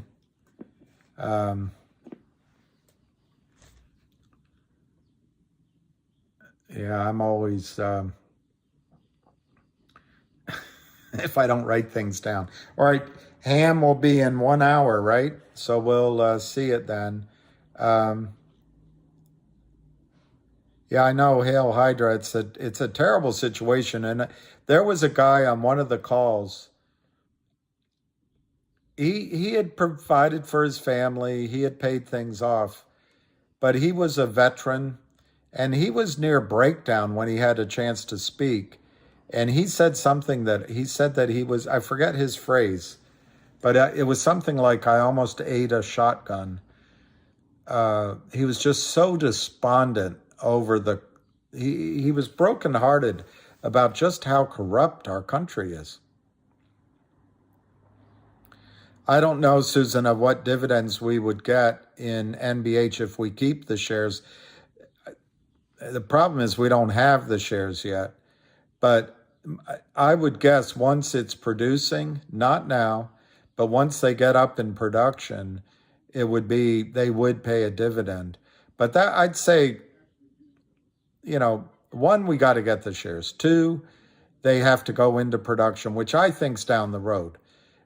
Three, you've got to avoid having the whole thing sold. So I think it's maybe a little too early to think about dividends, but I think they'll come. Yeah, rough and rugged. I might be missing some of you guys Back to the Future, but I'll try not to. Pura Vida, let me look where Logic is trading.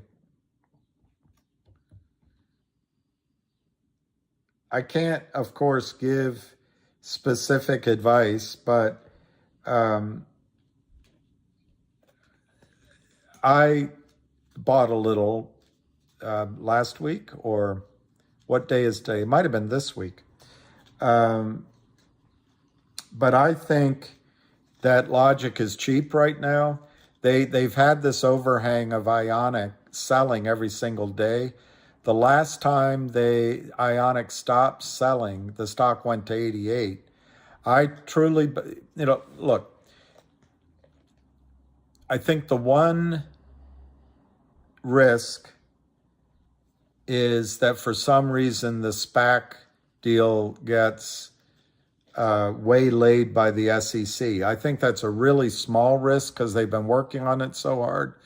And Aubrey SPAC negotiated, along with Brent, the buyback of Ionic Ventures. So I think everyone's all in on that. It's just, the delays. You just got to admit there's delays by the SEC. The second thing is he mentioned on the call they're going to do a small fundraising in conjunction with that. He said there's no warrants involved, but there's one company out there that you know of, Power Up Lending, that always says no warrants involved, but then they have these other formulae in there. But I think Brent is smart enough not to sign a toxic note. I'll confirm that. So my answer is, to me, if I were, and I just did add to my position, I think it's a good time to buy Logic. And if you're worried that it'll go down, maybe buy half now and bid for the rest. But I think soon in Logic, you're going to see a record date, and soon there's going to be visibility on those values. Just to repeat myself, I think there's about 20 cents a share in Logic right now in the GoLogic shares they own. I'm using an approximate number because the prices change. I think the Data Logic distribution into the Aubrey SPAC is worth $1.50. Now, will the market give it all that right away? I think so, but I'm not 100% sure. But I think $1.50 plus 20 is 170. And then you heard small cap investing talk about how the Logic shell is going to acquire a company larger than 300 million and keep 10%. Well, at at 10% of 250 million, it was about 50 cents a share. I am convinced that they're looking at larger deals. So if it's more than 50 cents a share, wow. But if you just take 50 cents a share plus 20 cents a share plus 150, I think you could have a short-term target of $2.25. Short-term, I'm talking about a few weeks to a handful of months. Rarely do stocks go to 100% of their valuation unless there's really good news. So maybe buying it at 50 cents, you get 3 to 4x in the next few weeks to the second quarter of the year. And I don't think it's going down. I don't think it's going down. So that's my best answer to that, Pura. Well, that's it, Otto. I think the margin call will be lower for GTII, unlike the first time at $9. With banks failing, yes, but also they being the criminals, collectively counterfeited another 130 million shares since the last time the stock went to 9. So I happen to agree with you. It'll start at a much lower number.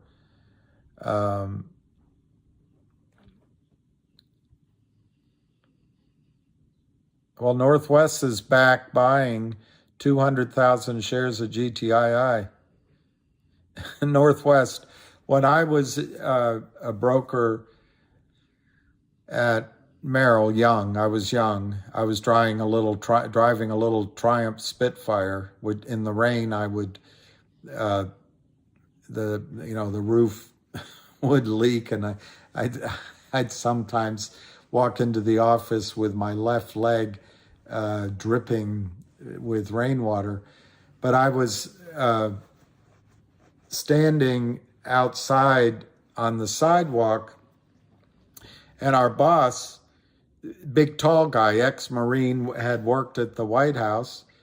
The assigned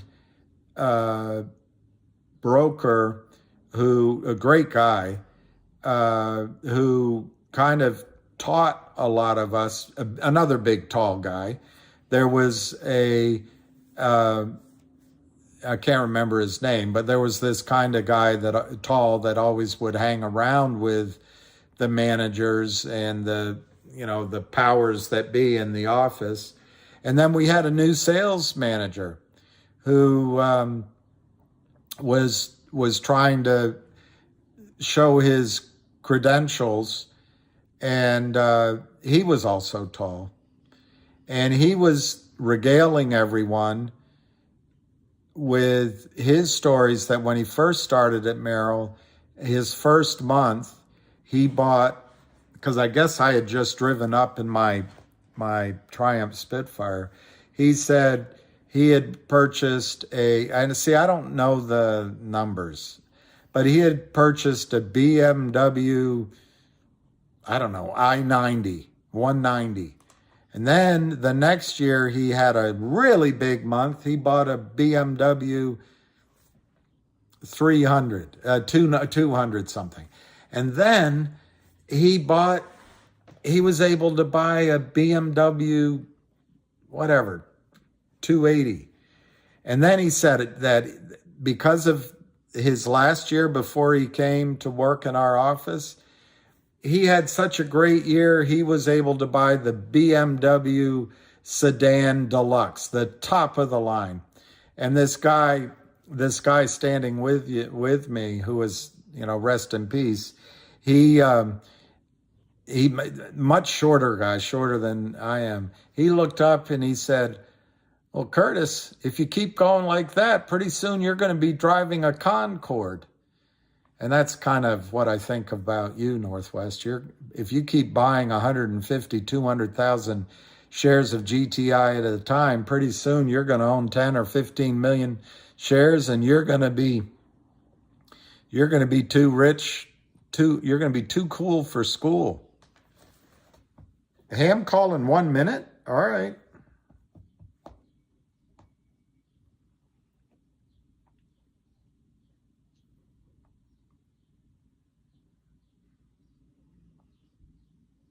Welcome and thank you for If you are the host, press star now. Otherwise, please wait and you will be joined into the... I don't know, Hobbs. I think it's at 3:30, Hobbs. It's only 2:30 here in the USA.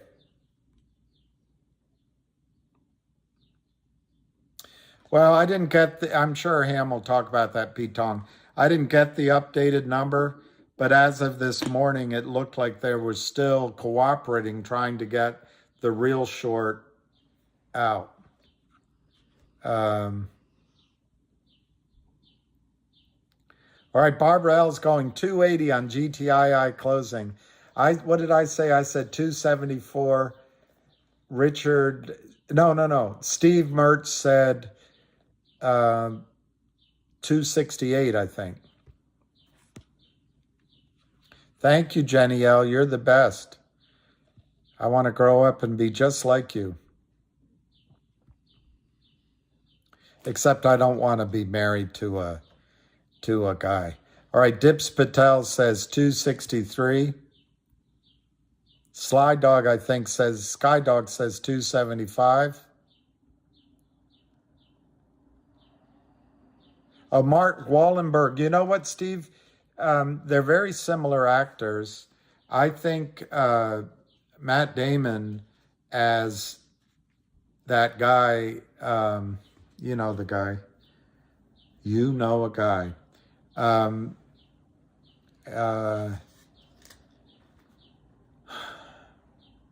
I can't think of it. Ludlum, you know the character Ludlum has? I used to read his books, and I thought they got a little boring toward the end. But Matt Damon plays that character great. Really, really well. But I'm starting to like Wallenberg. Okay, Fahad says 270. You know why? Because it's the second day of Ramadan. And he's feeling the blessings that he deserves. So we'll go with that. Pete Tong says 264. I don't know about this nattering, these nattering nabobs of negativity that Nabo Boban is saying 245. Jason Byrne, that's it. God, I hope this isn't a sign, Steve, that I'm going to have problems. I really, my dad died almost a year ago. And it was tough to see him reduce. But the one thing he had right up to the end was his brain and memory. And he hated Trump. And he would watch all the news and stay up to date on every bit of it. Yeah, but it doesn't scare you, does it, Steve? Nah, rule. GTII closes at 545.55. That would be great, nah, rule.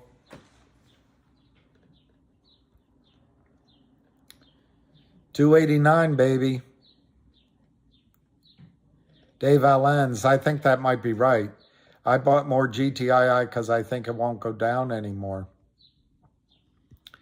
I wish I had something to eat in there. I didn't go shopping because I'm feeling a bit peckish.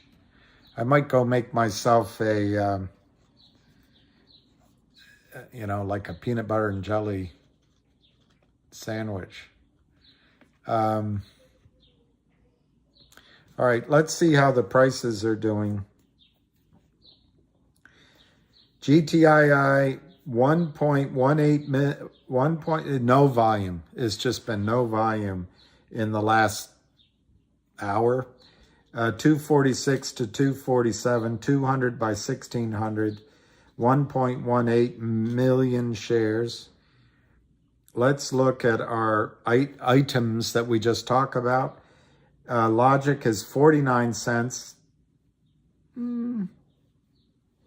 Not so good.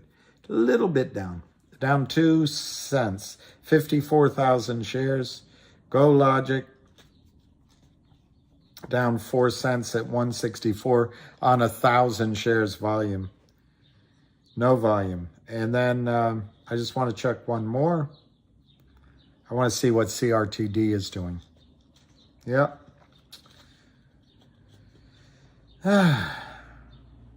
Anyway, it's slightly down. Last trade, 13 cents. Let's go back to GTII, the man of the hour, the girl of the hour, the he, she, her, him of the hour. 247 up 19 cents on 1.18 million. That'd be amazing, Carrick Manu. Grilled cheese would be good if I could make a grilled cheese. I wonder if I could. I don't think I have time. I think I might go just make a quick sandwich. Can I leave you chit-chatting with each other? I know, Carrick Manu. What I'm trying to remember, I think it was Richard Kopecki. What he put up yesterday when we were talking about that was quite frustrating.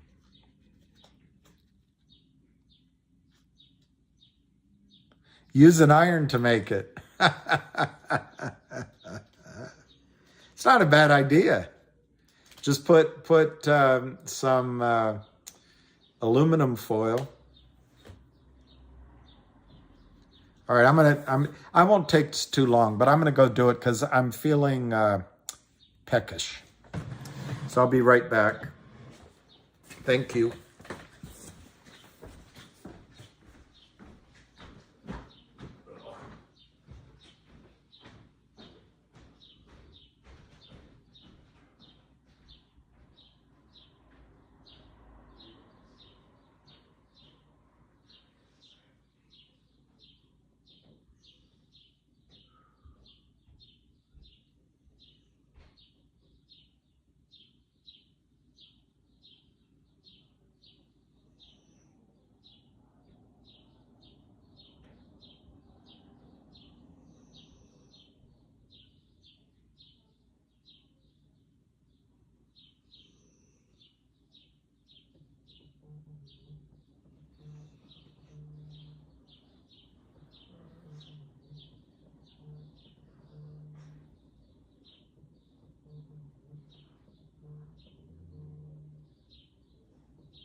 All right.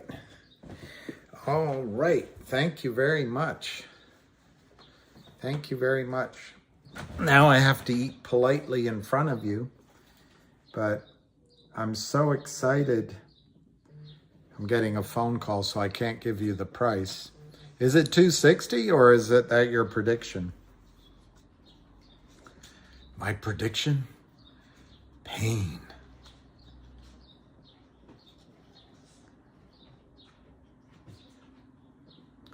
I'm getting several phone calls. All right, let's see. GTII 248, 247 to 248, 1400 by 850. So it's 1.21 million. So we're up 20,000 shares. Mr. T, my prediction? Pain. My videos I saw, I don't know why I saw it yesterday, but they get blocked all over the world because I play those various things I play. All right, I'm just going to take a bite. Take a bite.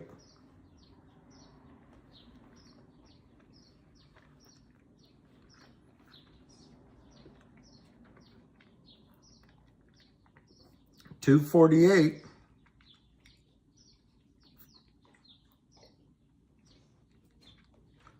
Let me, I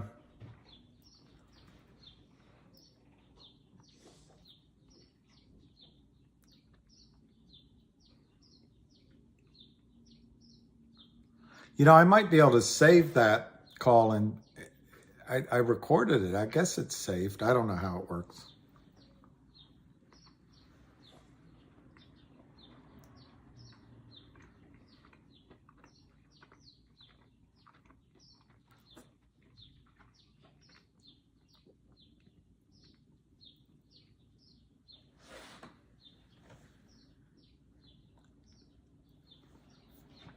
Maybe I lost it.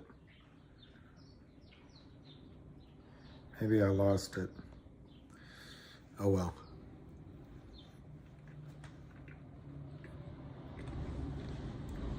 Wow, Pete, $69. Where is it, Jenny? I don't know. Because maybe they want to put it back up again. I don't know where it is. Ham is hearing, this is 2 hours ago, Ham is hearing that one market maker has a couple of million to buy. A couple of million to buy in GTI. So whoever said $3 might be right.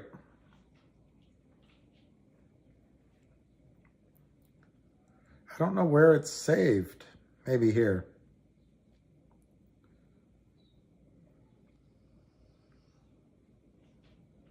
Anyway, I don't know.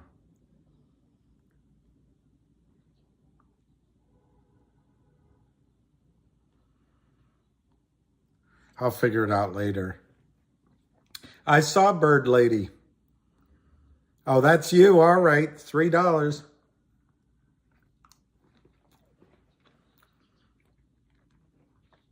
Oh, it's the first thing under tweets. Okay.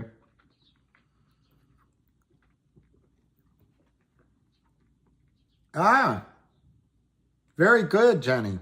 So that could be retweeted. Very good. Thank you.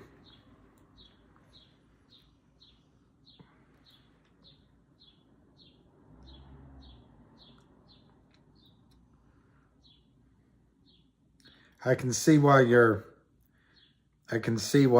husband married you, Jenny. How could he live without you? All right, let's see. Could you imagine there's 2 million shares to buy?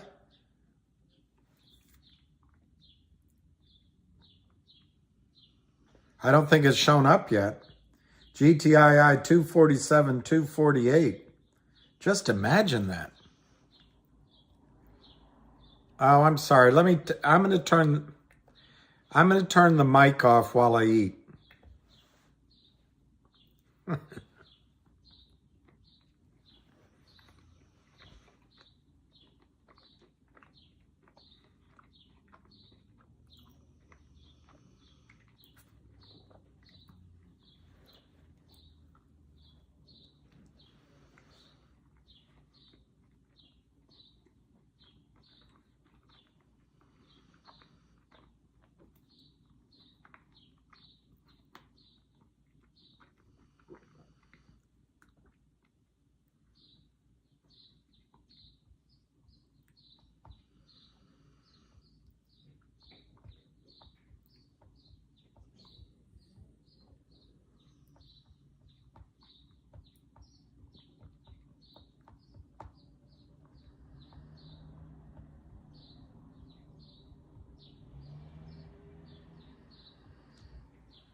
Wow.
Okay, so I'm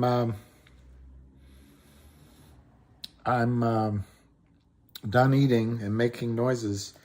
I forget who I was talking with about oil prices, but you're right. WTI crude is $69. Brent crude, of course, is higher, but Murban crude, which I guess is in the Middle East, is $75. Interesting. There's an article here that Petrobras is ready to be the last company producing oil.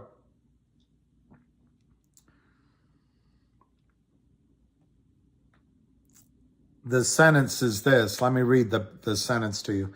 Petrobras could be the last man standing when it comes to crude oil production amid the energy transition. You guys, if you're part of this insane new world of doublespeak and Orwellian language, this is just laughable. The idea that we're going to transition away from oil and natural gas in your lifetime is pure hogwash. Pure hogwash.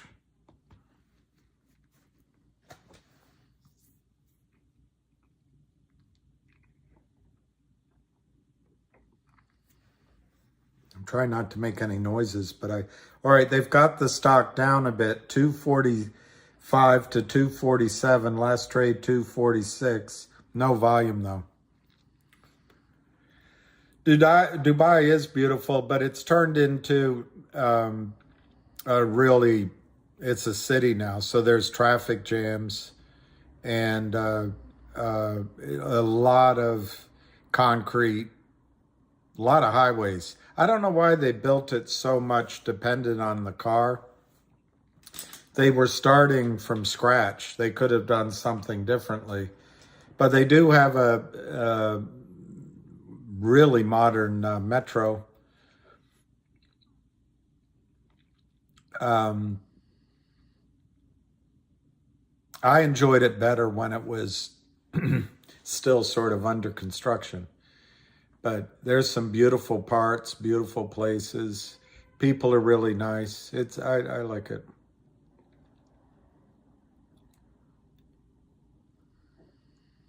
I don't know. The Democrats are mistaken on the use of oil.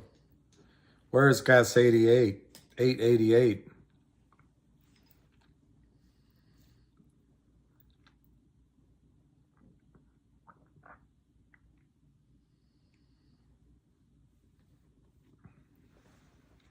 BBJ probably could hear me drinking my water.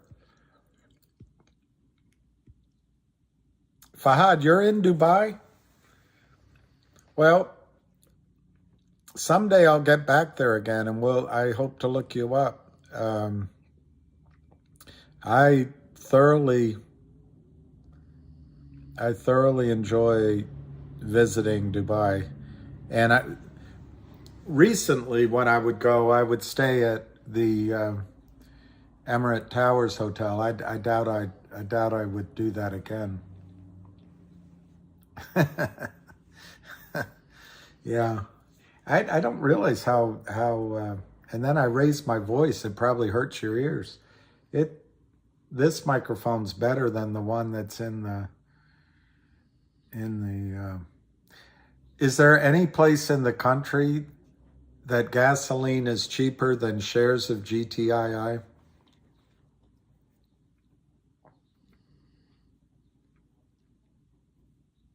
$3.25. I guess Biden can take credit for that. He got gas prices down. 245 to 246.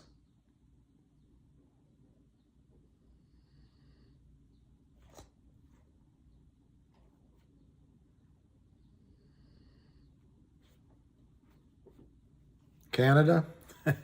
So gas is cheap up there? That'd be great, Fahad.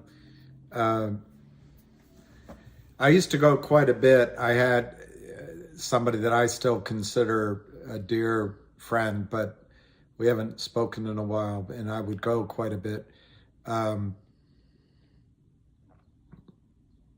But frankly, I might consider moving to,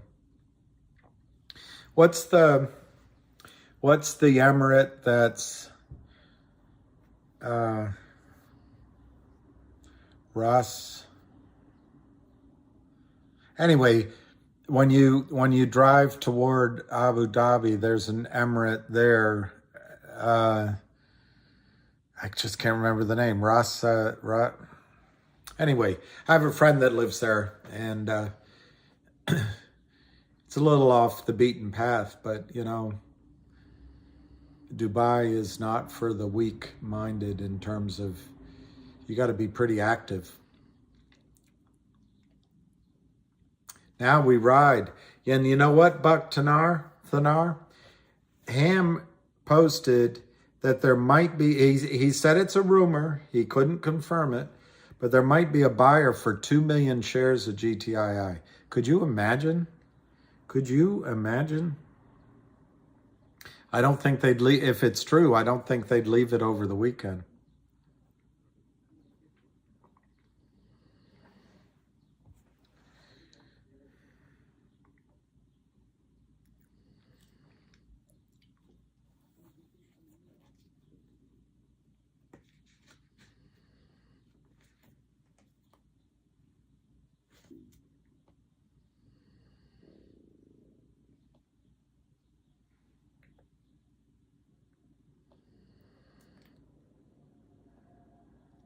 This is what he said. He said, hearing from many players on the street, it is a rumor. I have no idea if it's true, but here it is. One market maker has a couple of million to buy. Let's see what happens.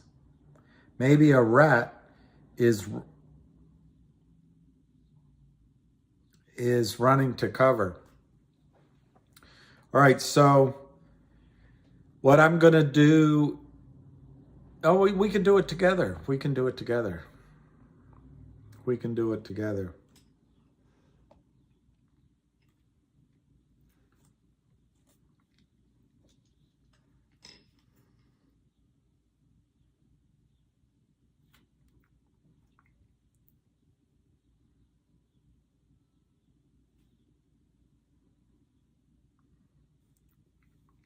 I don't know if you can hear me. You can hear me.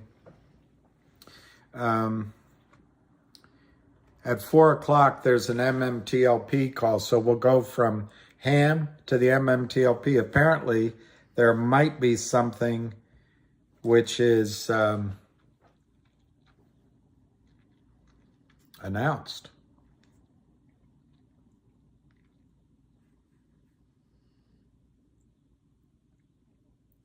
That would be, hey, la-dee, la-dee, la-dee, hey, la-dee, la-dee, oh. They can't stop the monetization of this channel if I sing. I don't even know how to monetize. I've looked at it a couple of times. I can't figure it out. 242, 243, 242, 243, 1.23 million. It's no volume.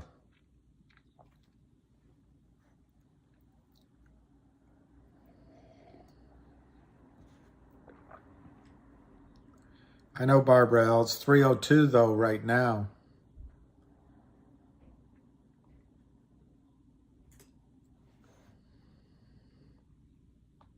Let me just see if there's some news stories to talk about because I'm running out of topics.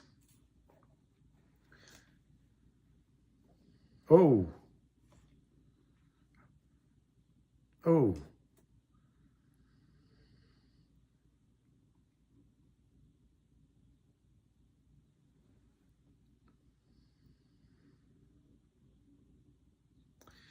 AOC calls the Parents' Bill of Rights fascist.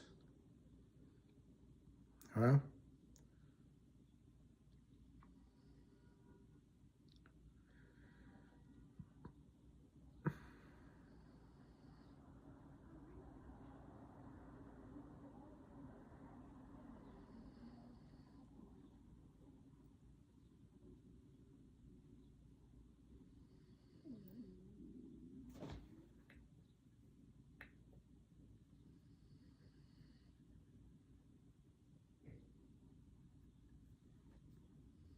Johnny Depp is not an extrovert.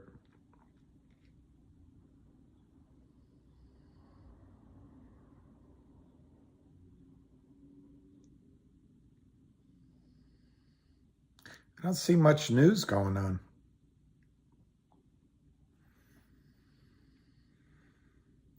The Dow plunges more than 200 points amid panic that Deutsche Bank could be the next to go.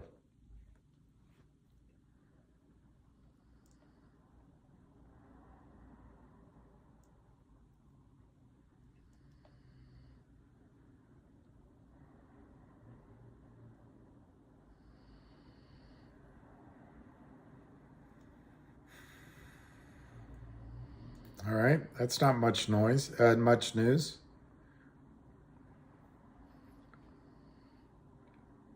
If Alpine, Joseph Kurtz, if Alpine goes or is bankrupt, who is liable? Well, Alpine closes the trade, and whoever takes them over closes the trade. So that's that answer, and they don't care what price. But who's liable ultimately is the DTCC, which is basically all the brokerage firms. If for some reason they, I can't say that. If they were to avoid paying it, go to the taxpayer. But it'll be the DTCC. Wow, Otto. All right. XRP will take over the SWIFT system for payments. I'm loading up big time. Is it the only alternative? Because if it is, I think that's good strategy.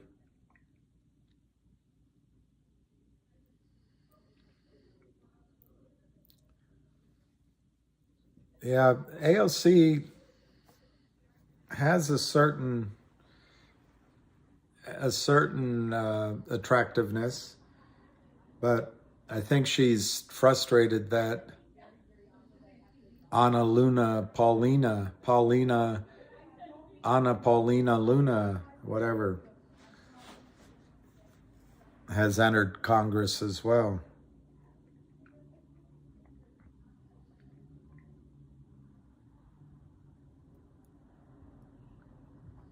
I don't see any good news today.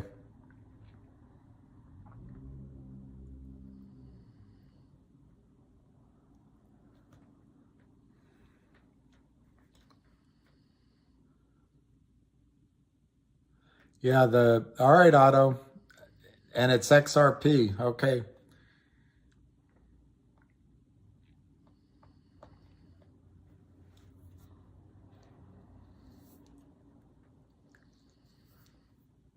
In breaking news, the Cincinnati Reds released Chad Pinder.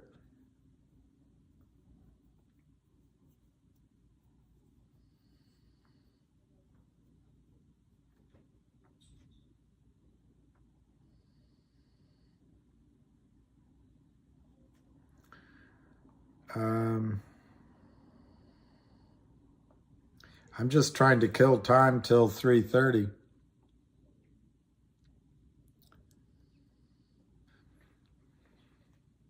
Warren, Tennessee is beautiful. I like the Lake Cumberland.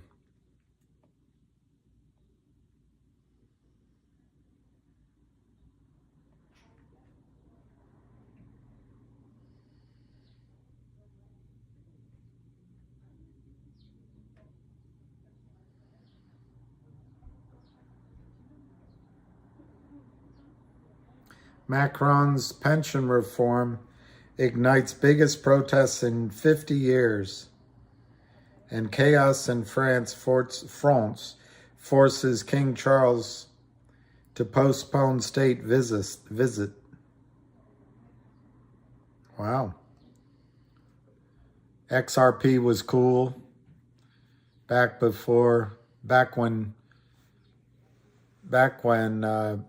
digital was cool. Before country was. I have no idea how to translate that.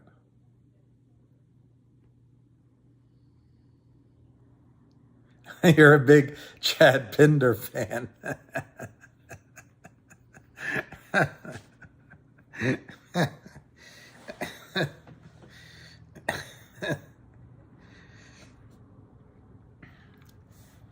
I joined a second chance NCAA pool. I got blown out. I can't win for losing. Wow.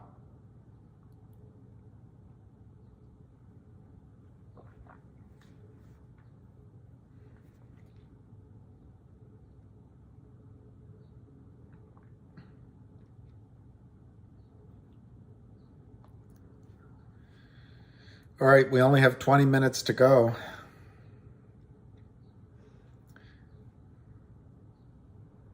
CNN is dying.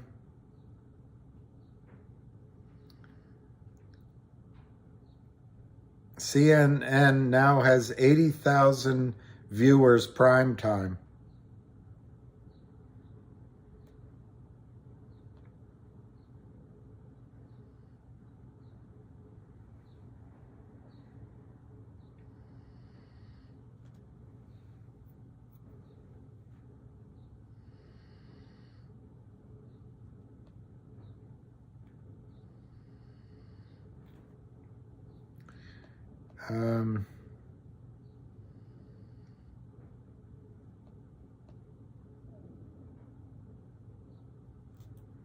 There's a story on into our debt. Your razor buy, yeah. I didn't actually, I didn't pick UConn. No, I picked UConn. I did pick UConn, but I got the wrong end of the Gonzaga match, and I didn't expect Kansas to win. I know, Derek Edelman.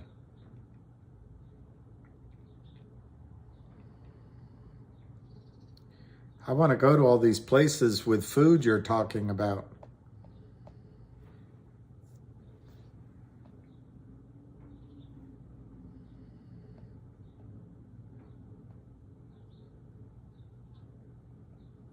That's too complicated a news story to read a snippet of.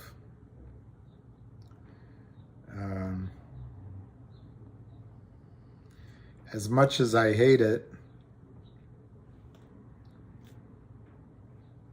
I will update the Miami Open. Schwartzman is winning.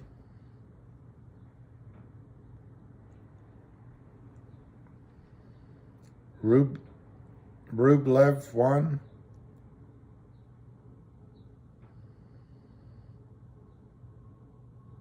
Wow. Batista Agut lost. Center won. Schwartzman is in the fight of his life.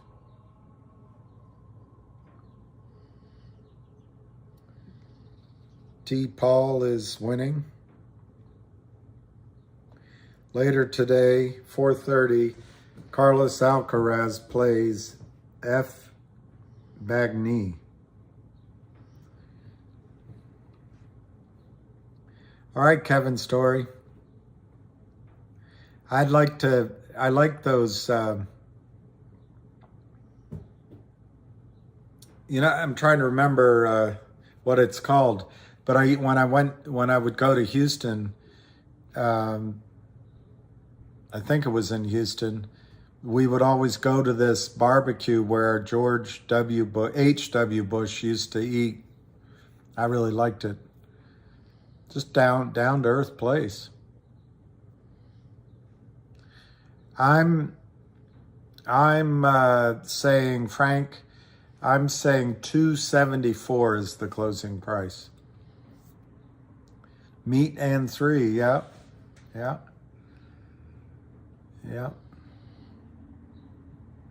I am a Johnny Cash fan. I think his best song, there's so many. But I'm being swallowed by a boa constrictor. He did that one. He did.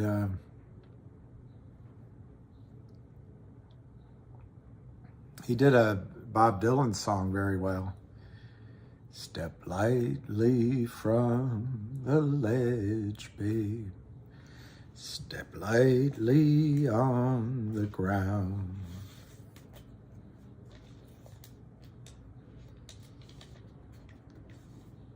You say you're looking for someone who's always there, who always catches you when you fall.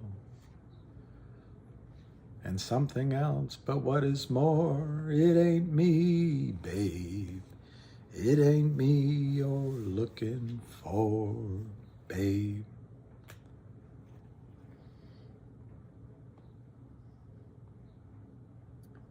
I like his, oh,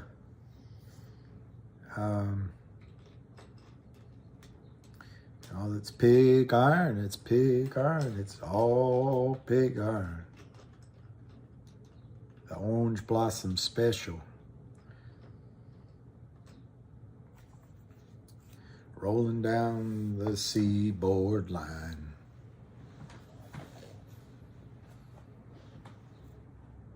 $2.45.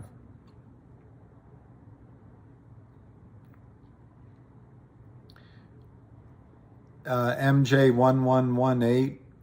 I like the Stones, and for a long time, I thought the Stones were surpassing the Beatles. But I have to say, as I look back on it, I think the Beatles are better than the Stones. No, I never heard about Johnny Cash as a paid toilet. Yeah, there's a call in 15 minutes. Call in 15 minutes. I did hear you, and I've said it before on here, when they asked Johnny Cash who his favorite country singer was, he said, "You mean other than George Jones?"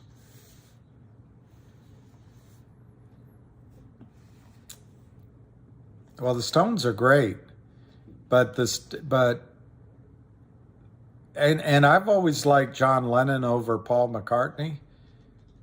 And I guess it's because he's not here to defend himself, but I'm starting to see why everyone thinks Paul McCartney had so much talent. I liked that Raymundo, if you're talking about the one with whatever his name, Phoenix, and the girl that played the Reese Witherspoon, I thought it was a great movie. I think he did a good job with the songs. I think they got the passion right. I like June Carter Cash. I like that song, "We Got Married in a Fever, Hotter Than a Pepper Sprout." I like June Carter Cash. What a great voice. Yeah, I like Johnny Cash.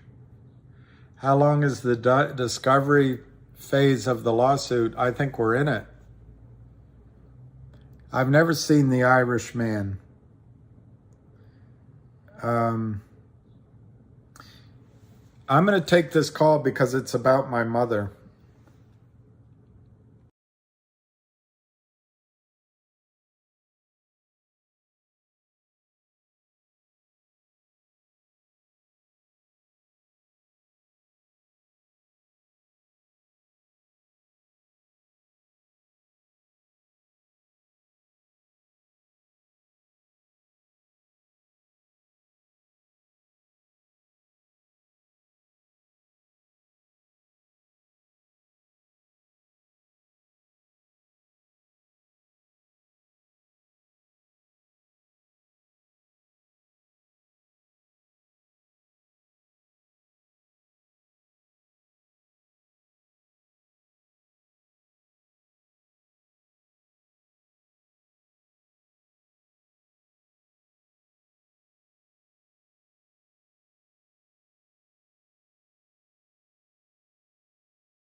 All right, sorry about that. We're going to get on to the ham call because this could be,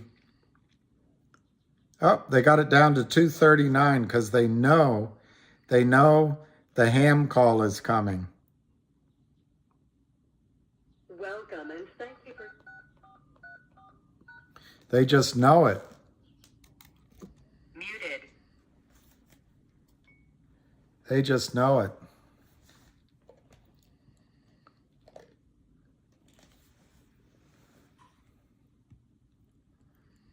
No fair talking with each other without me running my mouth.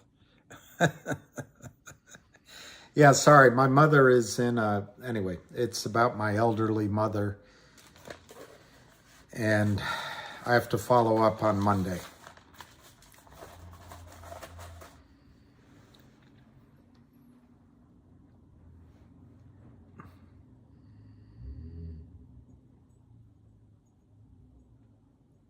They are allergic to ham. Bacon, eggs, and Spam. I'll have the bacon, eggs, and Spam without the Spam, please. We're fresh out of bacon and eggs. All right, I'll have the eggs, toast, and Spam without the Spam. Thank you, MJ1118. She needs them. She needs them. Steve is changing his prediction to 249. I guess it's your prerogative. I'm going to stick with 274 because I don't change at midstream.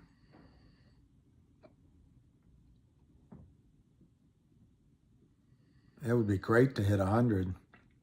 At this point, I'd love to hit 750 again.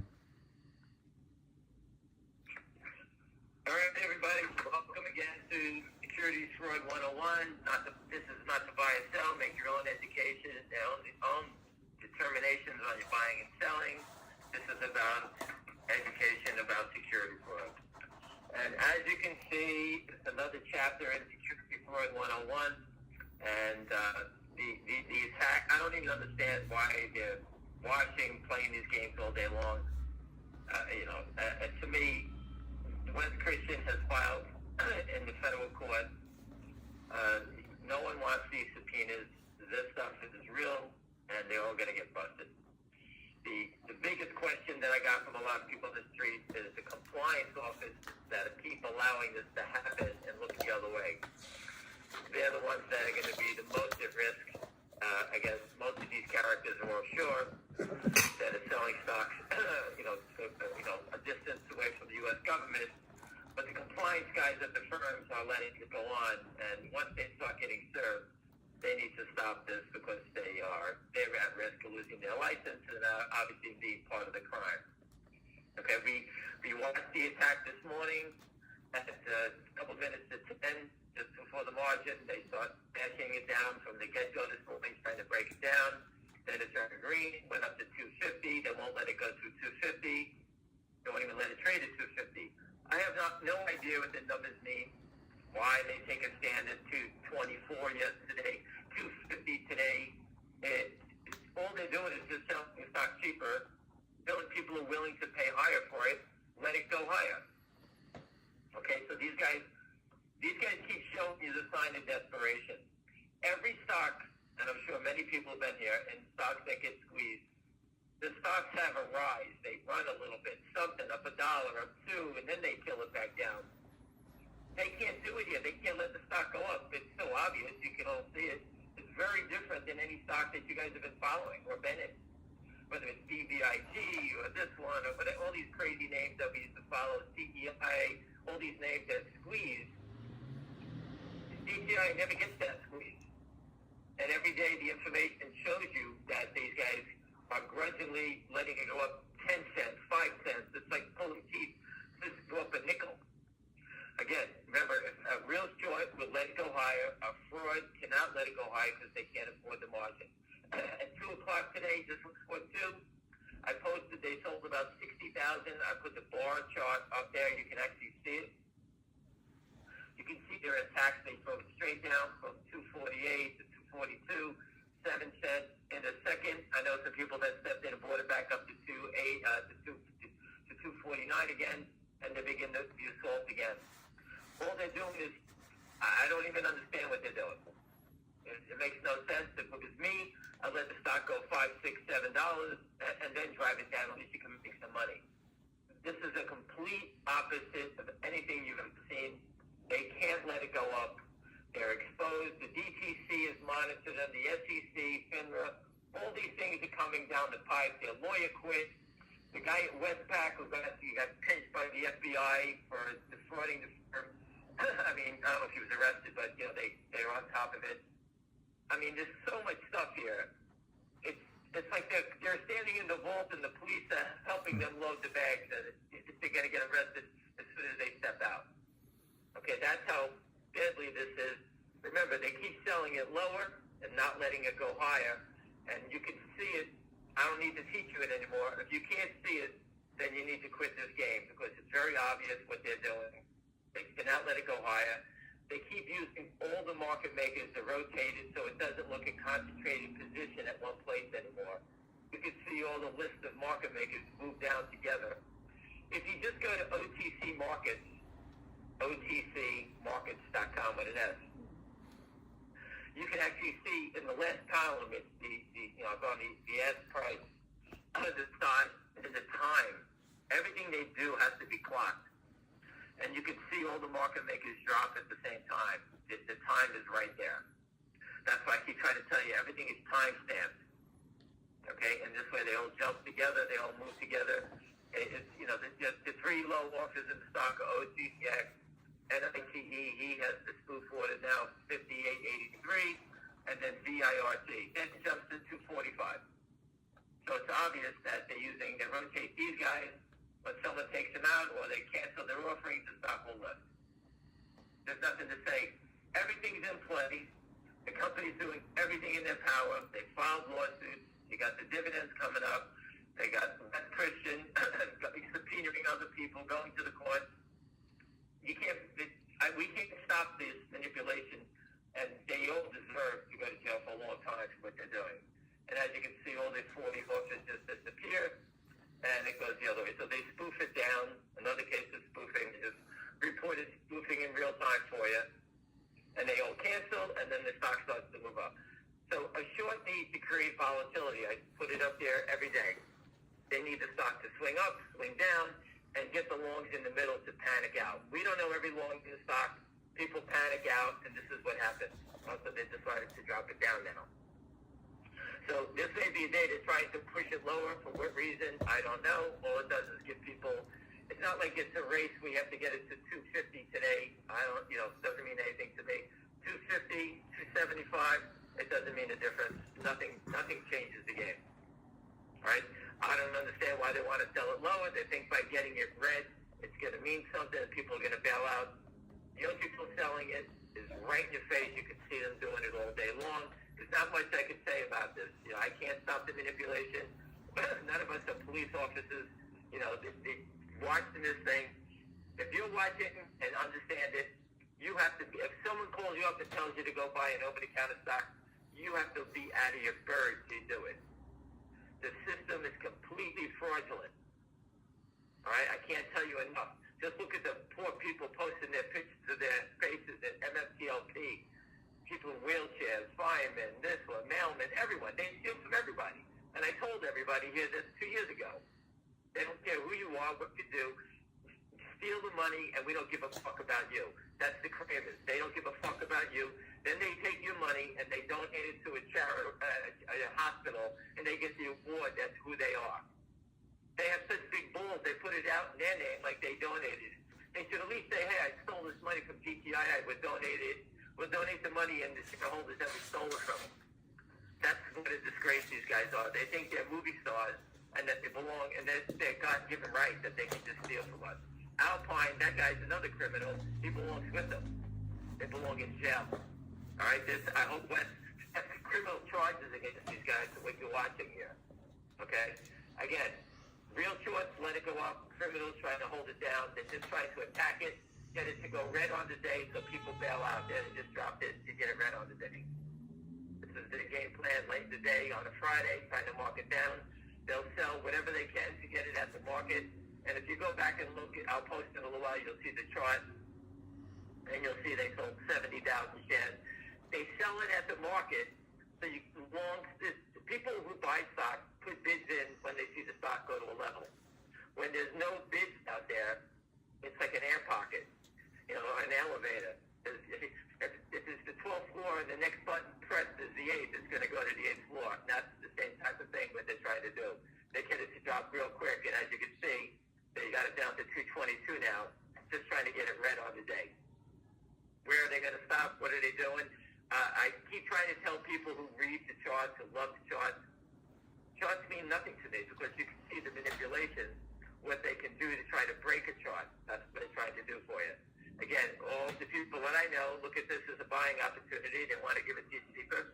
And this is what all they want to do is anyone that pays $248, hurry up, bail out, and sell it. And this is where they look for a stop loss orders and try to take you out and steal your money. The SEC allows this. We don't allow it. West Christian doesn't allow it. But we can't stop it in the middle of the day because we're not police officers. You can see it as plain as... You can't see this in these other names. It's very difficult. At GTII, you can see it. It's plain. It's very obvious what they're doing. And you need to understand this. I don't care if you own one share, don't own a share. You need to understand how they operate. This is the same pattern. They do in big things, but it's very hard to see it because for the big volume, when it trades, 4 or 5 million shares a day, it's very difficult to pick out. This volume, most of it is fake. It's them selling back and forth to each other. You saw them spoofing, washing all day today, okay? And then they go after that and start attacking it. They just start selling it at the market, willing to lose. Instead of making selling stock at 240, they're willing to sell it at 250. I don't know about you, 100,000 shares down 35 cents is $35,000 loss. They're not doing it because we're friends. They're doing it because they're in desperation mode. They need to have this thing marked down because obviously they're choking on what you're seeing here.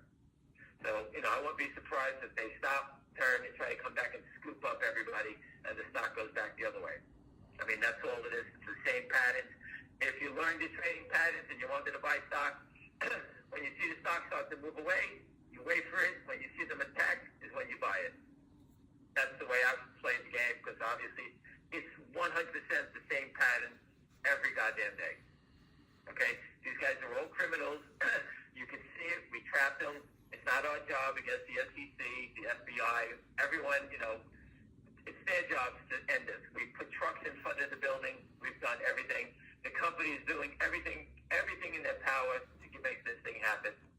Okay? To stop the fraud. We got the 800 deal coming up. We got dividends coming up.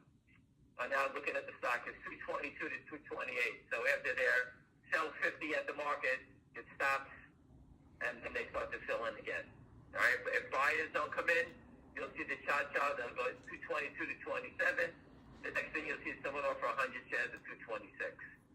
Hey, remember, they can move the markets on 100 shares. All right? So, you can't get crazy when you see these big spoofing or 100-share orders. All it is to get you to panic. That's all the whole game. Now I see the 27s are disappearing, and they can do anything. I wish I could tell you more. Anyway, the real short number is due today. Dr. Aziz brought it to my attention yesterday that we're not sure if the data from the last couple of days is included in that number. I find it hard to believe that it's not, but he said he read somewhere that it is not, so I'm trying to get confirmation on that. I'm looking for that number to drop. If that number drops from 781 to 0, you know that they're ready to fold because they needed to cover that person who is short 781,000 shares is a real short.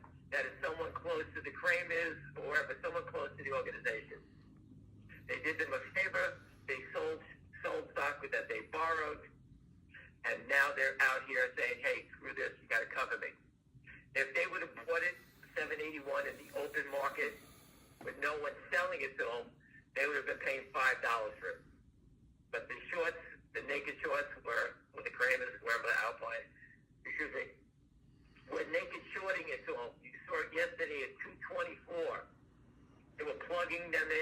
the end of the day, 200,000 traded when it broke through 224. So that is the naked short filling the buyer, the guy who's covering the 781. You guys understand that? So the naked short is short more. The short seller who borrowed the shares, the real short seller who borrowed the shares, is now covering it.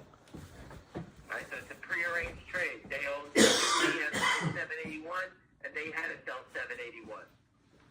That's why you see that volume in the same spot. That's what they were doing. And the number will come out. I don't know if it's going to be reflected in today's number or the next period. We're not sure yet. Okay? I thought it was included. He said he didn't think it was. So I have to, he said he read something that it would be included. I thought it would be, but we'll see. But if that number drops to zero, they're telling you they're finished. But whoever was borrowing the shares has complete knowledge of the game plan.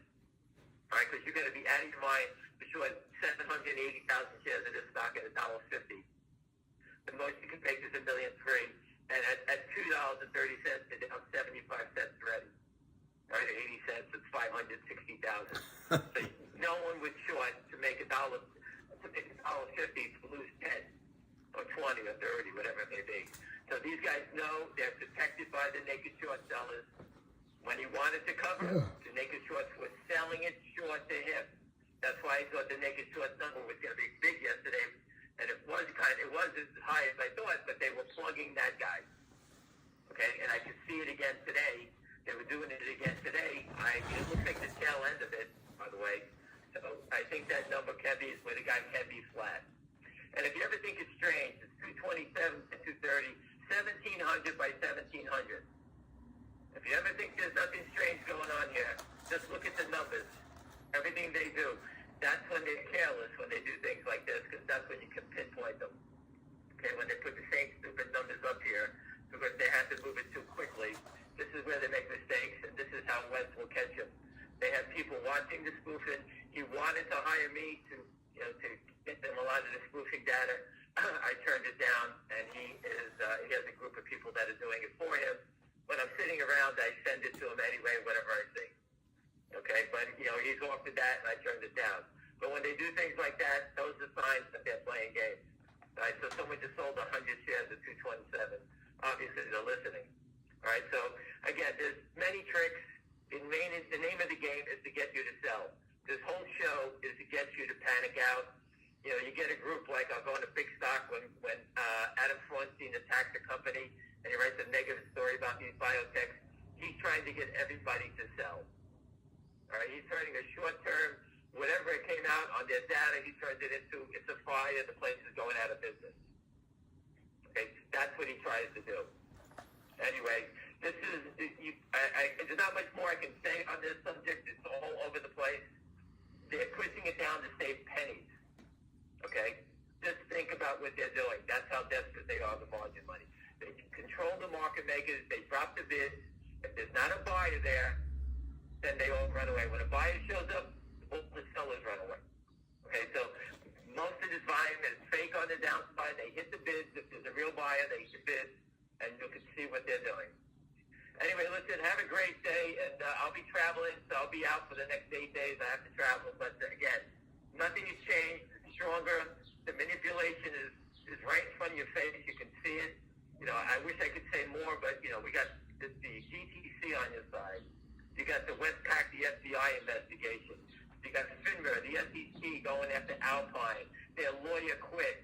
The company is doing mergers. The company hired West Christian, sued, served.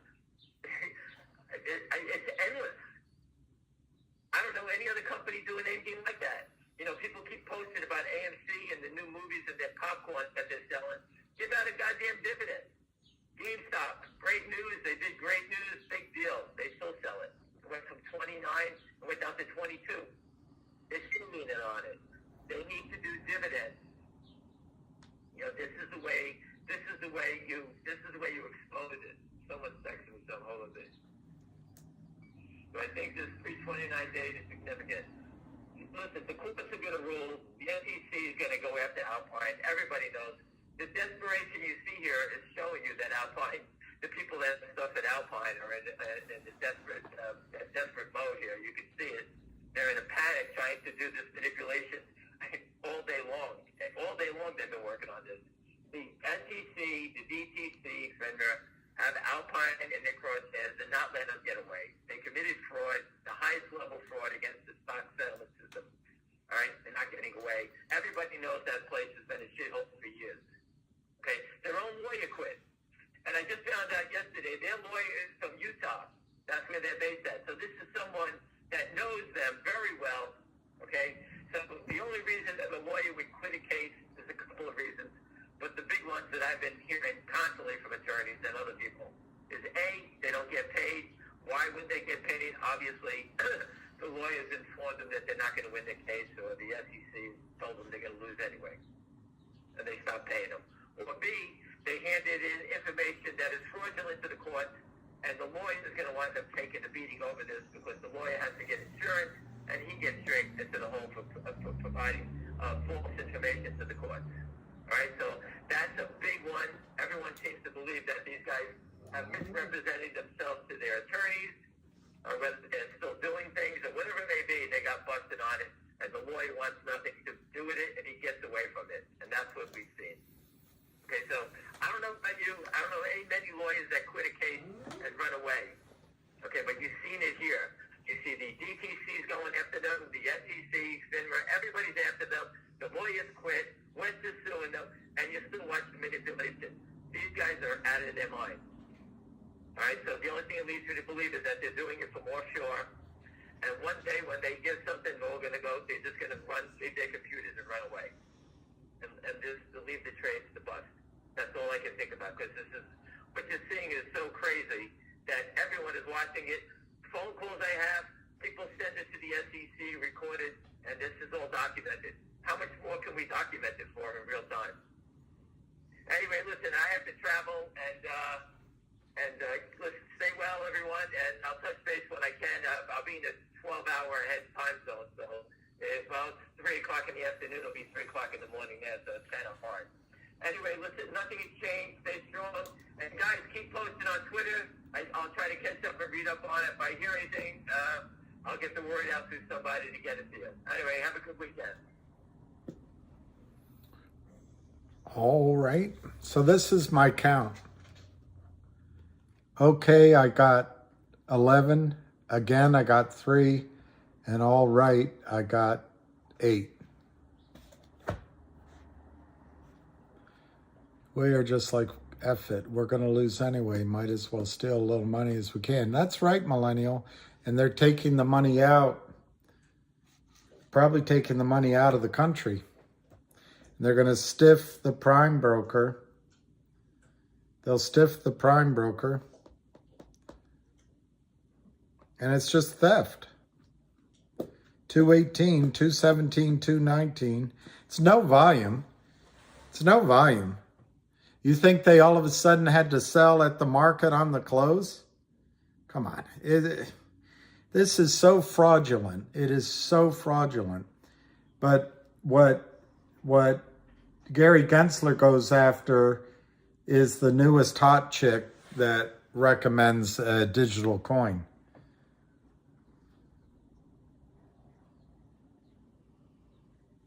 I've got a little bit of a conflagration over here. I try to have it so that it gets a little light. All right, so 220, 222, 24. I think everybody's going to be wrong except that one guy. That one guy who was negative. I forget his name now. But anyway, there was one guy negative. He might be right. So 222.5. 222.5. You just bought. Yeah, I know, Fabian. Why don't we just open up? Why don't we close all this down? We'll open up a hedge fund, and then we'll go to companies. We'll tell them we're going to raise money, and we'll start, and we'll have our own market maker, and let's just start shorting and stealing and yeah, why not? X1. 500 at 218, that's amazing.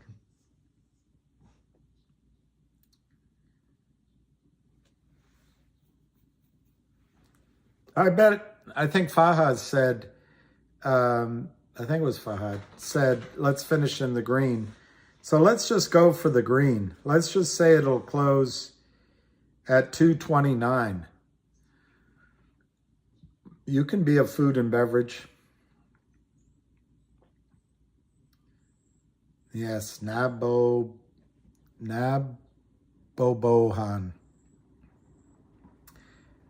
Naboboban. Naboboban. I know.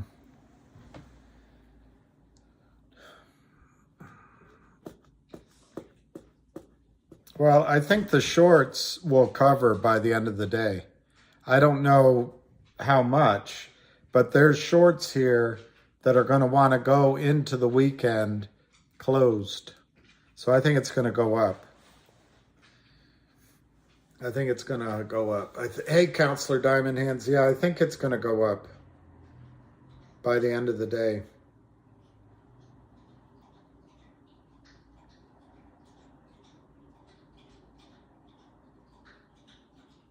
Oh, wow, Brett.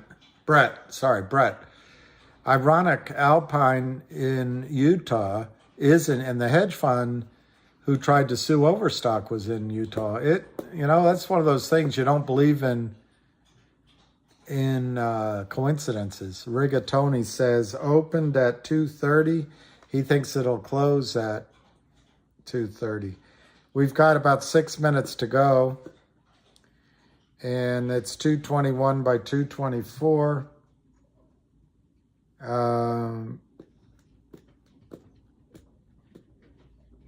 No, I mean, it's really no volume. It's 1,430,000. I should have written down what it was before, but I doubt. I don't know. Is 150,000 have traded?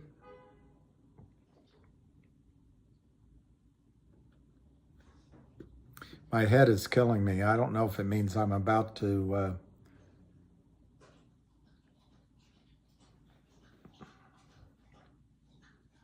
Hey, NJ.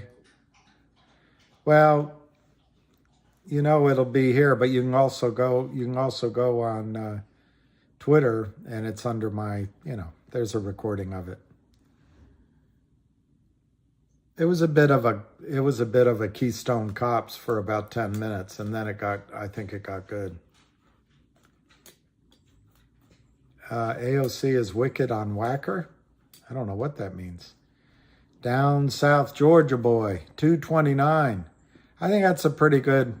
Maybe I had too much coffee, Jenny. 229, I think, is a good prediction because. Or the open at 230. Those are both good predictions. U.S. District Judge Dale Kremble granted 2 motions to dismiss the suit, finding the digital dividend did not manipulate the market. Wow.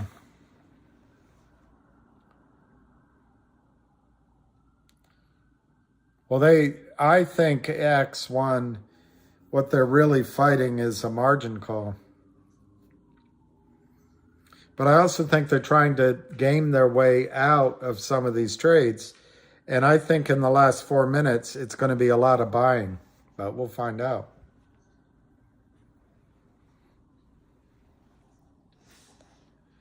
Well, it got good. Drew did a great job. Drew did a great job. I tried to be quiet, except when I thought there was a misunderstanding. Yeah, I think it's going to be busy brands. And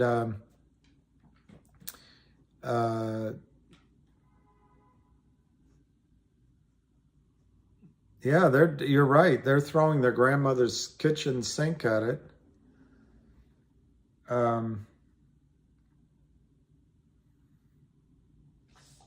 We've got 3 minutes to go, and so far it looks like I'm wrong. It looks like I'm totally wrong. Thank you, Jenny. 220 to 224, 223 to 224, 100 by 1150, 100 by 1150, 223 to 224, 220 to 223, 223. Yeah, they're going to try to keep it down. No, you did great, and you're going to get your chances. You're going to get your chances. 220 to 223. 220 to 223. 11,251 to buy. See, I think they're trying to cover their trades. They're keeping it suppressed, and then they're crossing. It's all illegal. It's all illegal. But because they don't have a good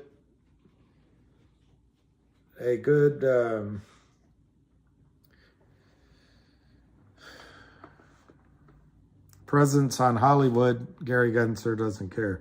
221, 223. No volume, guys. No volume. We got 2 minutes to go. I am a little surprised at this close. They got it down from 249 down to 221.5. Well, good on them. Good on them. Couldn't be more proud of them. Couldn't be more proud. What a good group of guys. 221 to 223. 2 minutes to go. Now it's 2 minutes, 220. 220 to 223. 220.75. What an accomplishment. Well, honey, how was your day? Well, it was all right. What'd you do? Well, we were able to get the stock to close down 8 cents. Wow. Let's go celebrate. We'll have dinner at a Italian restaurant. 22263. No volume. It's no volume. It's all fraud.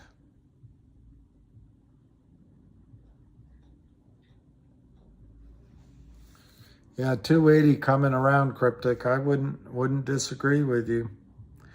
1 minute to go. 223. So I'm wrong. I thought it would go to its 228 range, but I'm wrong. 220, 223. No volume. I guess they figure if we just hold it down over the weekend, we can always play with it on Monday. 221, 220. They're going to try to get it 223. Okay, it closed at 223, down 5 cents. Closed at 223. Well, good on them. You got to be proud of these guys. You got to feel good for them. After working all day, they were able to get it down 5 cents.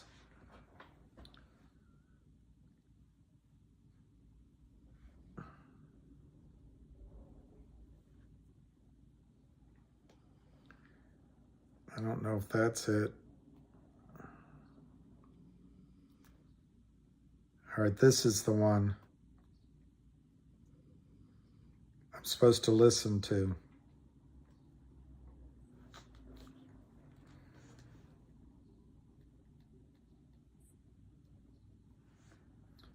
I think I'm listening, but I can't tell.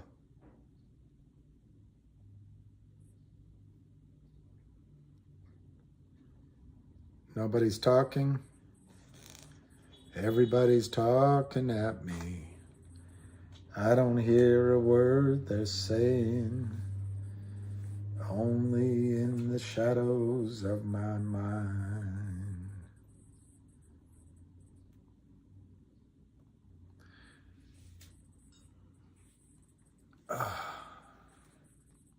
All right. I guess I was invited into this call, but I can't hear anybody. And I'm starting to wonder if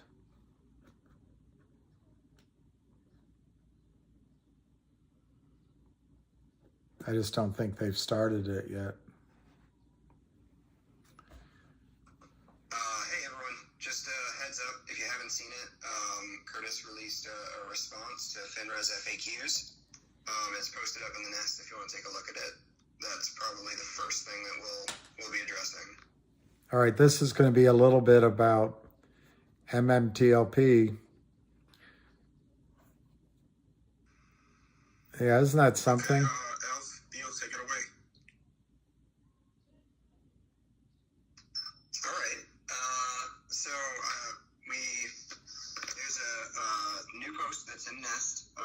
It's the response to FINRA's FAQs, and it breaks down point by point how FINRA's response is not only inadequate, it's invalid. It is invalid. I agree. We're going to go through some new DD and update the community on some new things we've found. We're going to talk about, let me pull up my notes here.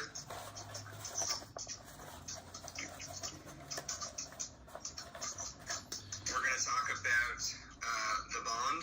We're going to talk about arrivals and departures for individuals at the OCC, the DTC, and the SEC. We're going to talk about... It's 223 close. 223 close. Rule 11800. So give me just a minute and we will start that. They're just trying to get it down after the market All closed. right, and while we are waiting for, we're waiting for Curtis, and oh, there's Curtis. Curtis, take the mic. Hey, how's everyone doing? So I was asked to be on this We respond, yes. call. I'm doing wonderful. It's nice here. Hey, Syntax. Hey, Jonna. Also, hey, John. Are you actually, I'm giving John the mic. I'm assuming we want her to potentially speak as well.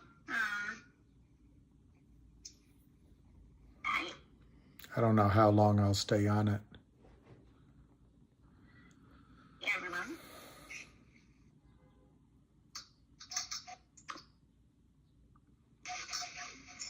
Hey, Elf. Sorry, I was talking with my mic off.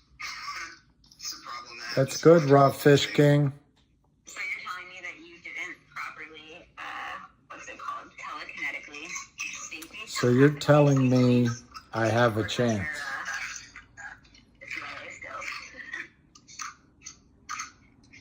Yeah, I'm not that skilled yet. Jenny, this is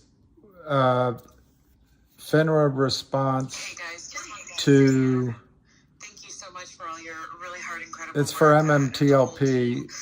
Unfortunately, I have to be on a business call, but I am going to be listening, so I'm going to let the mic go. But as soon as I'm done with my call, I will jump back in and looking forward to hearing everything you guys have done and already retweeted it out. You know, FINRA made it so easy, didn't they? The only thing is Drew's not on I here. have some questions for you too, but just wanted to let you know that I don't know can't why speak. he's not I'll on stay, here. but I can't speak. Not a problem. I just wanted to shoot you a mic because your pet, okay. Well, 500 I'll be listening. 500 at 222 is good. Probably the best approach here is to just jump into it. I'm going to start with some interesting information regarding resignations, retirements, and appointments from the major industry since January 2022. Now, I want to be clear that not every departure is going to be nefarious, and not every new hire is going to be nefarious. But I do believe that when we give out all the information about who is left and what positions they have left, it will be pretty telling. So, starting in January of 2022, the OCC states that they're looking for a new executive principal and associate general. In March 7th, the SEC Deputy Chief Counsel, Omad Haraf, departs. And on the 23rd, the SEC appoints a new Deputy Chief Counsel. And the OCC, on the 30th, appoints Nathan Ice as Senior Executive Director of Financial Risk Oversight. In April 8th, the OCC appoints Mark Brown as Director of Quantitative Risk Management. And OCC appoints Mark F. Dennert to the Board of Directors as Chair of the Risk Committee. He previously served as Managing Director of Execution and Clearing for Goldman Busy Sachs. Block Drew. On the 27th, the SEC Inspector General, Carl W. Hawker, departs the SEC. Maybe that's why he invited me on here. I don't know. Appoints a new Associate Director, Sankar Sivakumar, who previously served as the Vice President of That's Morgan not good, Stanley. NJ.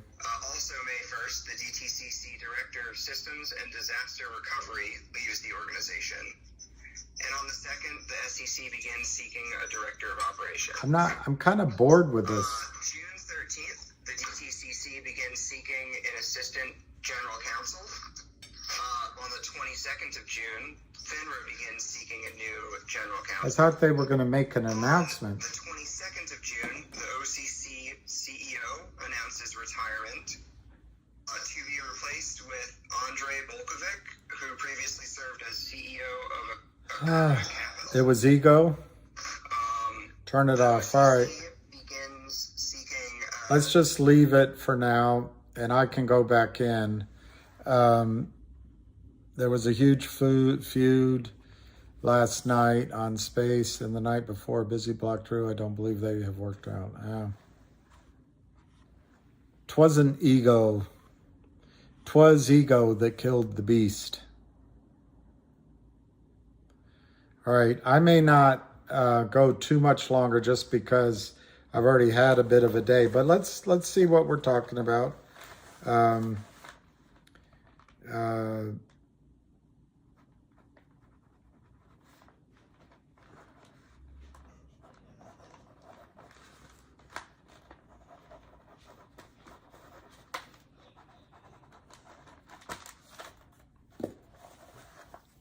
Yeah, I know, Brent.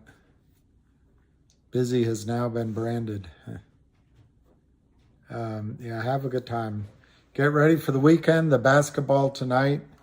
I'm going to get some rest.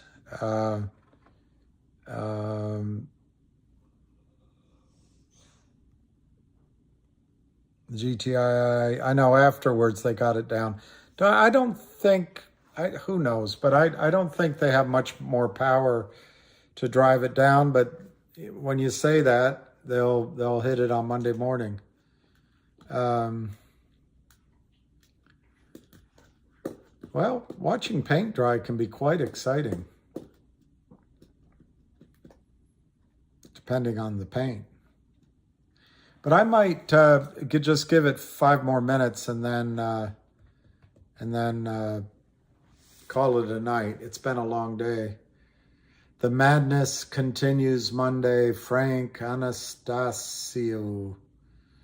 I agree. March Madness. March Madness. Let's see just quickly how...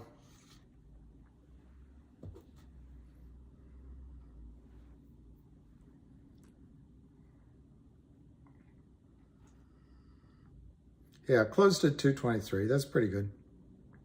Let's just see how logiq closed. Yeah. Logiq closed down 0.3 cents, 48.59. Still pretty good. And the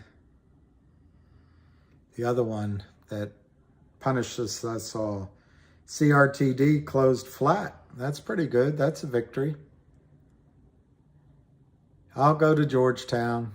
Just for you, NJ. Just for you. All right, I'll give it just a little bit longer, but God, my behind my head is killing me. I feel like I need to lay down briefly and then go walk my dog. Lie down or lay down? Lay it down while you lie down.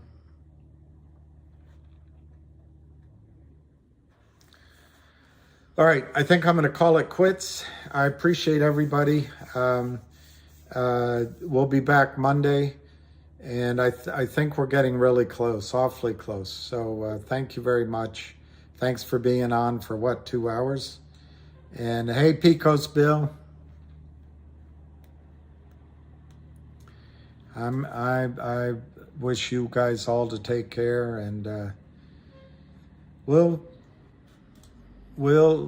thank you, Jenny. We'll reconvene on Monday, and I hope everyone enjoys it. I hope your basketball team wins, and if it doesn't, that